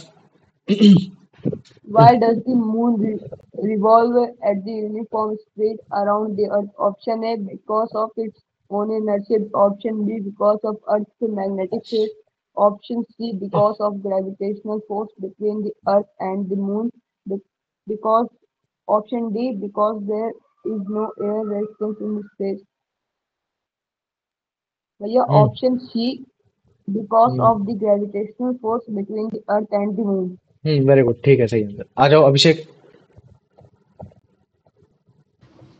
Which of the following natural phenomena was explained by Newton's theory of gravitation?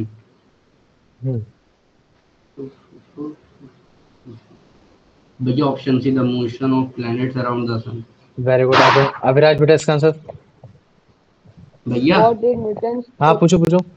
भैया पर जो न्यूटन ने मतलब ऐसे ग्रेविटेशनल की खोज अरे बोल रहा है करने कि के। न्यूटन की थ्योरीज के हिसाब से ग्रेविटेशन की वजह से कौन कौन से नेचुरल फेनोमेना देखने को मिलते हैं, ये है। अच्छा, मेरे को लगा वो एप्पल के उसने बताया था ना, एप्पल। नहीं चलो ठीक है, बताओ बेटा इसका आंसर बताओ। What did Newton's theory of gravitation help to explain besides the motion of the celestial bodies? Yeah, option A, Kepler's law of planetary motion. ठीक, वेरी गुड। नहीं सोच लो आंसर, ये सही है? और भी ऑप्शन पढ़ दो। हाँ सही है वैसे। ठीक है, आ जाओ अब इसका आंसर बता दो। यश। The universal law of gravitation is used to accurately determine the masses of which of the following hmm, subatomic particles नहीं भैया ऑप्शन है all objects on earth। हाँ, all objects on the earth लिख सकते हो है ना, लेकिन ये भी है, लेकिन ये ऑप्शन ए और बी दोनों हो सकते हैं। नहीं, बी को ज्यादा लिखो, है ना, वरना क्योंकि हर वो ऑब्जेक्ट में फिर तुम मास ऐसे थोड़ी ना मेजर कर पाओगे। उसमें तो हमने बॉल बियरिंग का बता दिया, लेकिन हर किसी का ग्रेविटेशन फोर्स नहीं बता पाओगे। बड़े बड़े लार्ज बॉडीज का निकाल सकते हो।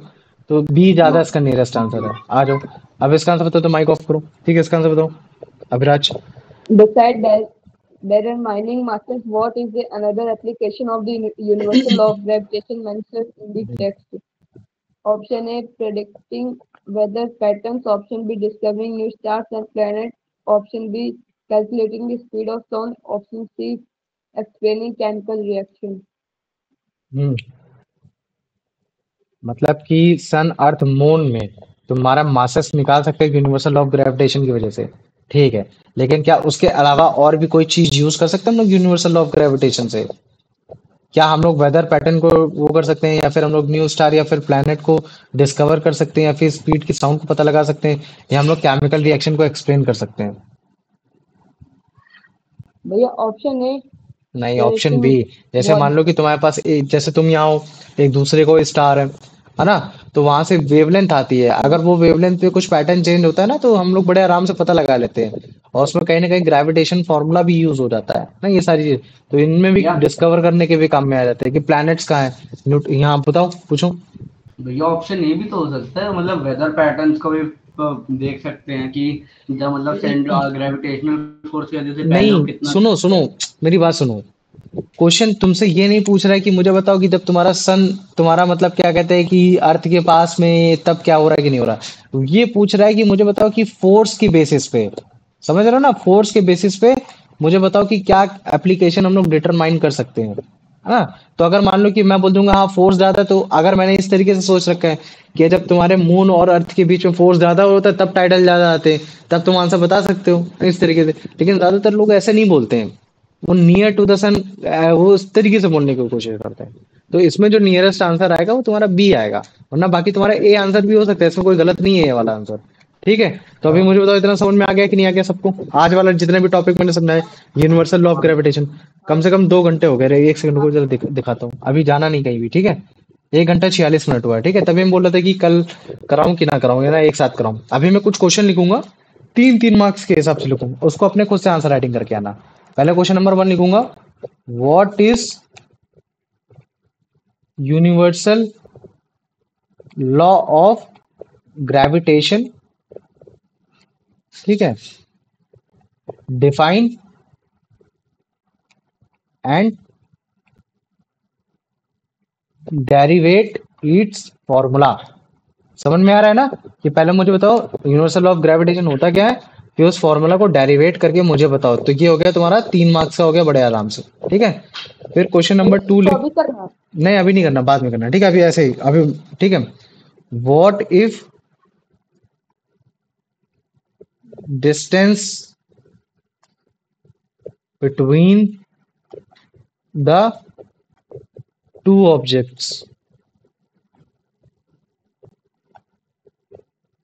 बिकम हाफ एंड ट्वाइस, ठीक है।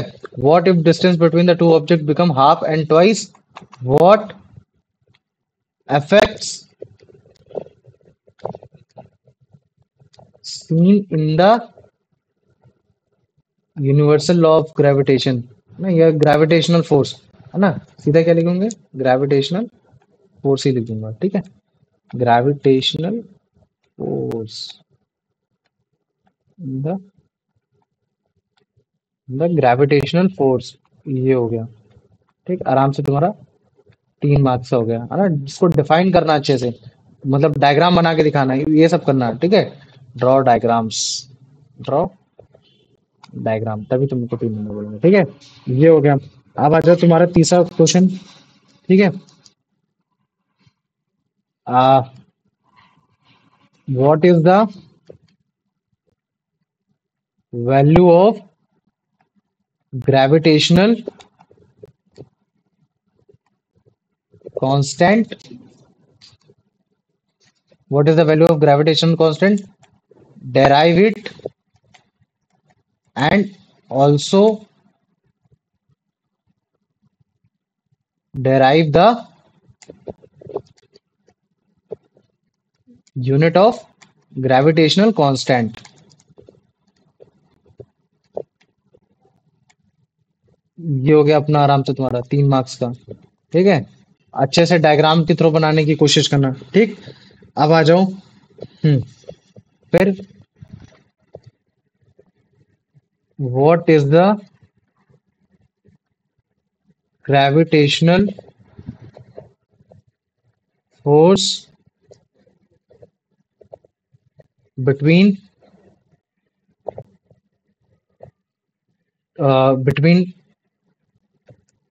two objects having both large masses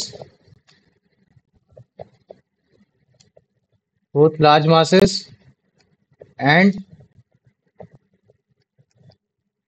two objects having one of them large masses.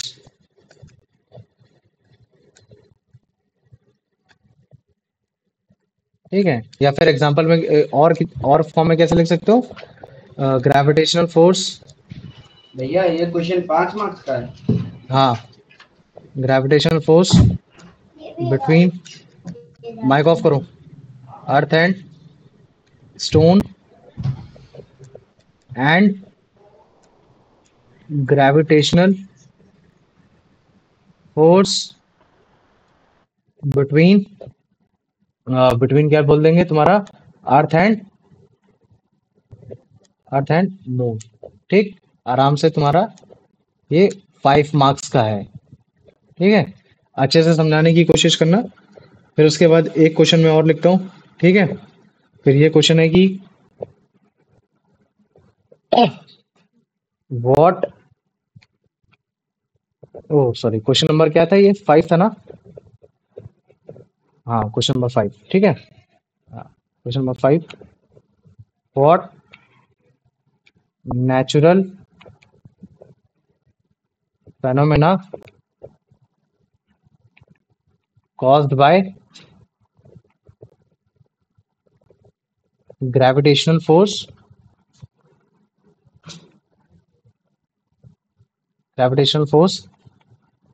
ठीक है, explain tidal in that. ठीक है, टाइडल के बारे में उसको समझाने की कोशिश करो. तो ये आराम से तुम्हारा 3 मार्क्स का हो गया. ठीक है, question number 6, how different celestial body revolving around them. भैया ठीक है, कितने क्वेश्चन है? बस हो गया ब्रो, 6 क्वेश्चन थे. अब मुझे बताओ, इन क्वेश्चन में किसी को कोई डाउट है? पहले मेरे को इतना बताओ. देखो, पहले वाले क्वेश्चन में ये बोला है कि मुझे यूनिवर्सल लॉ ऑफ ग्रेविटेशन बताओ, उसको डिफाइन करो क्या होता है, और उसको डेरिवेट कर दो. मतलब कि सिंपल उसकी डेफिनेशन लिखनी है और फिर उसके बाद उसका डेरिवेशन करना है ना? ये तुम्हारा पहला क्वेश्चन हो गया. अब जो तुम्हारा दूसरा क्वेश्चन है वो ये बोल रहा है कि अगर मान लो कि मैं डिस्टेंस दो ऑब्जेक्ट की डिस्टेंस को आधा कर देता हूँ या दुगना कर देता हूँ, तो मुझे ग्रेविटेशन फोर्स में क्या अंतर नजर आएगा? ठीक है, तो तुम उसको डायग्राम के साथ बताकर देने की कोशिश करोगे. ये हो गया. अब जो तीसरा क्वेश्चन है ये बोल रहा है कि मुझे बताओ कि ग्रेविटेशन कांस्टेंट की वैल्यू क्या होती है, उसको डिराइव करो कैसे आई, और इस चीज को भी डिराइव करो कि ग्रेविटेशन कांस्टेंट की जो यूनिट होती है वो क्या होती है, वो कैसे डिराइव हुआ ये. और फिर जो क्वेश्चन नंबर 4 है वो ये बोल रहा है कि मुझे ग्रेविटेशन फोर्स की वैल्यू बताओ, या तो तब जब दोनों ऑब्जेक्ट भारी भारी हो रखे हैं, अर्थ और मून वाला केस, या तो फिर तब जब तुम्हारा एक भारी एक हल्का, जैसे अर्थ और तुम्हारा स्टोन हो रखा है. तो एक में 9.8 वैल्यू आएगी और एक में तुम्हारी अलग वैल्यू आएगी, उसको चेक कर लेना. ठीक है, ये हो गया. फिर जो तुम्हारा क्वेश्चन नंबर 5 है वो ये बोल रहा है कि मुझे बताओ कौन कौन से नेचुरल फेनोमेनाज हो सकते हैं ग्रेविटेशनल फोर्स की वजह से. ठीक है, और उसमें से एक्सप्लेन करो टाइडल का. तो इसमें तुम ये भी बता सकते हो कि रिवॉल्विंग अराउंड द मून, ये सारी भी चीजें बता सकते हो. लेकिन जो क्वेश्चन नंबर 6 है वो एक्सप्रेसली मांग लिया उसने, तो एग्जाम्पल केवल ऊपर एग्जाम्पल देना है और उसमें टाइटल को एक्सप्लेन करना है, इसी वजह से 3 मार्क्स है। टाइटल की वजह से टाइटल के 2 मार्क्स पड़ेंगे, बाकी सबके एग्जाम्पल के पड़ेंगे। और ये जो क्वेश्चन नंबर 6 है उसमें ये है कि मुझे बताओ कि जो सेलेस्टियल बॉडी है वो तुम्हारे अराउंड करती, मूव रिवॉल्व करती रहती है, अराउंड करती रहती है, तो उसके पीछे का रीजन क्या है? तो इसमें तुम सेंट्रीपिटल फोर्स और ग्रेविटेशनल फोर्स के बारे में बताने की कोशिश करोगे। तो मुझे बताओ अब इतना टॉपिक, आज का टॉपिक समझ में आया कि नहीं आया, पहले मेरे को इतना बताओ। हाँ भैया। किसी को कोई डाउट है आज? नहीं भैया। नहीं भैया। नहीं, पक्का? चलो पक्का। ठीक हाँ है। भैया।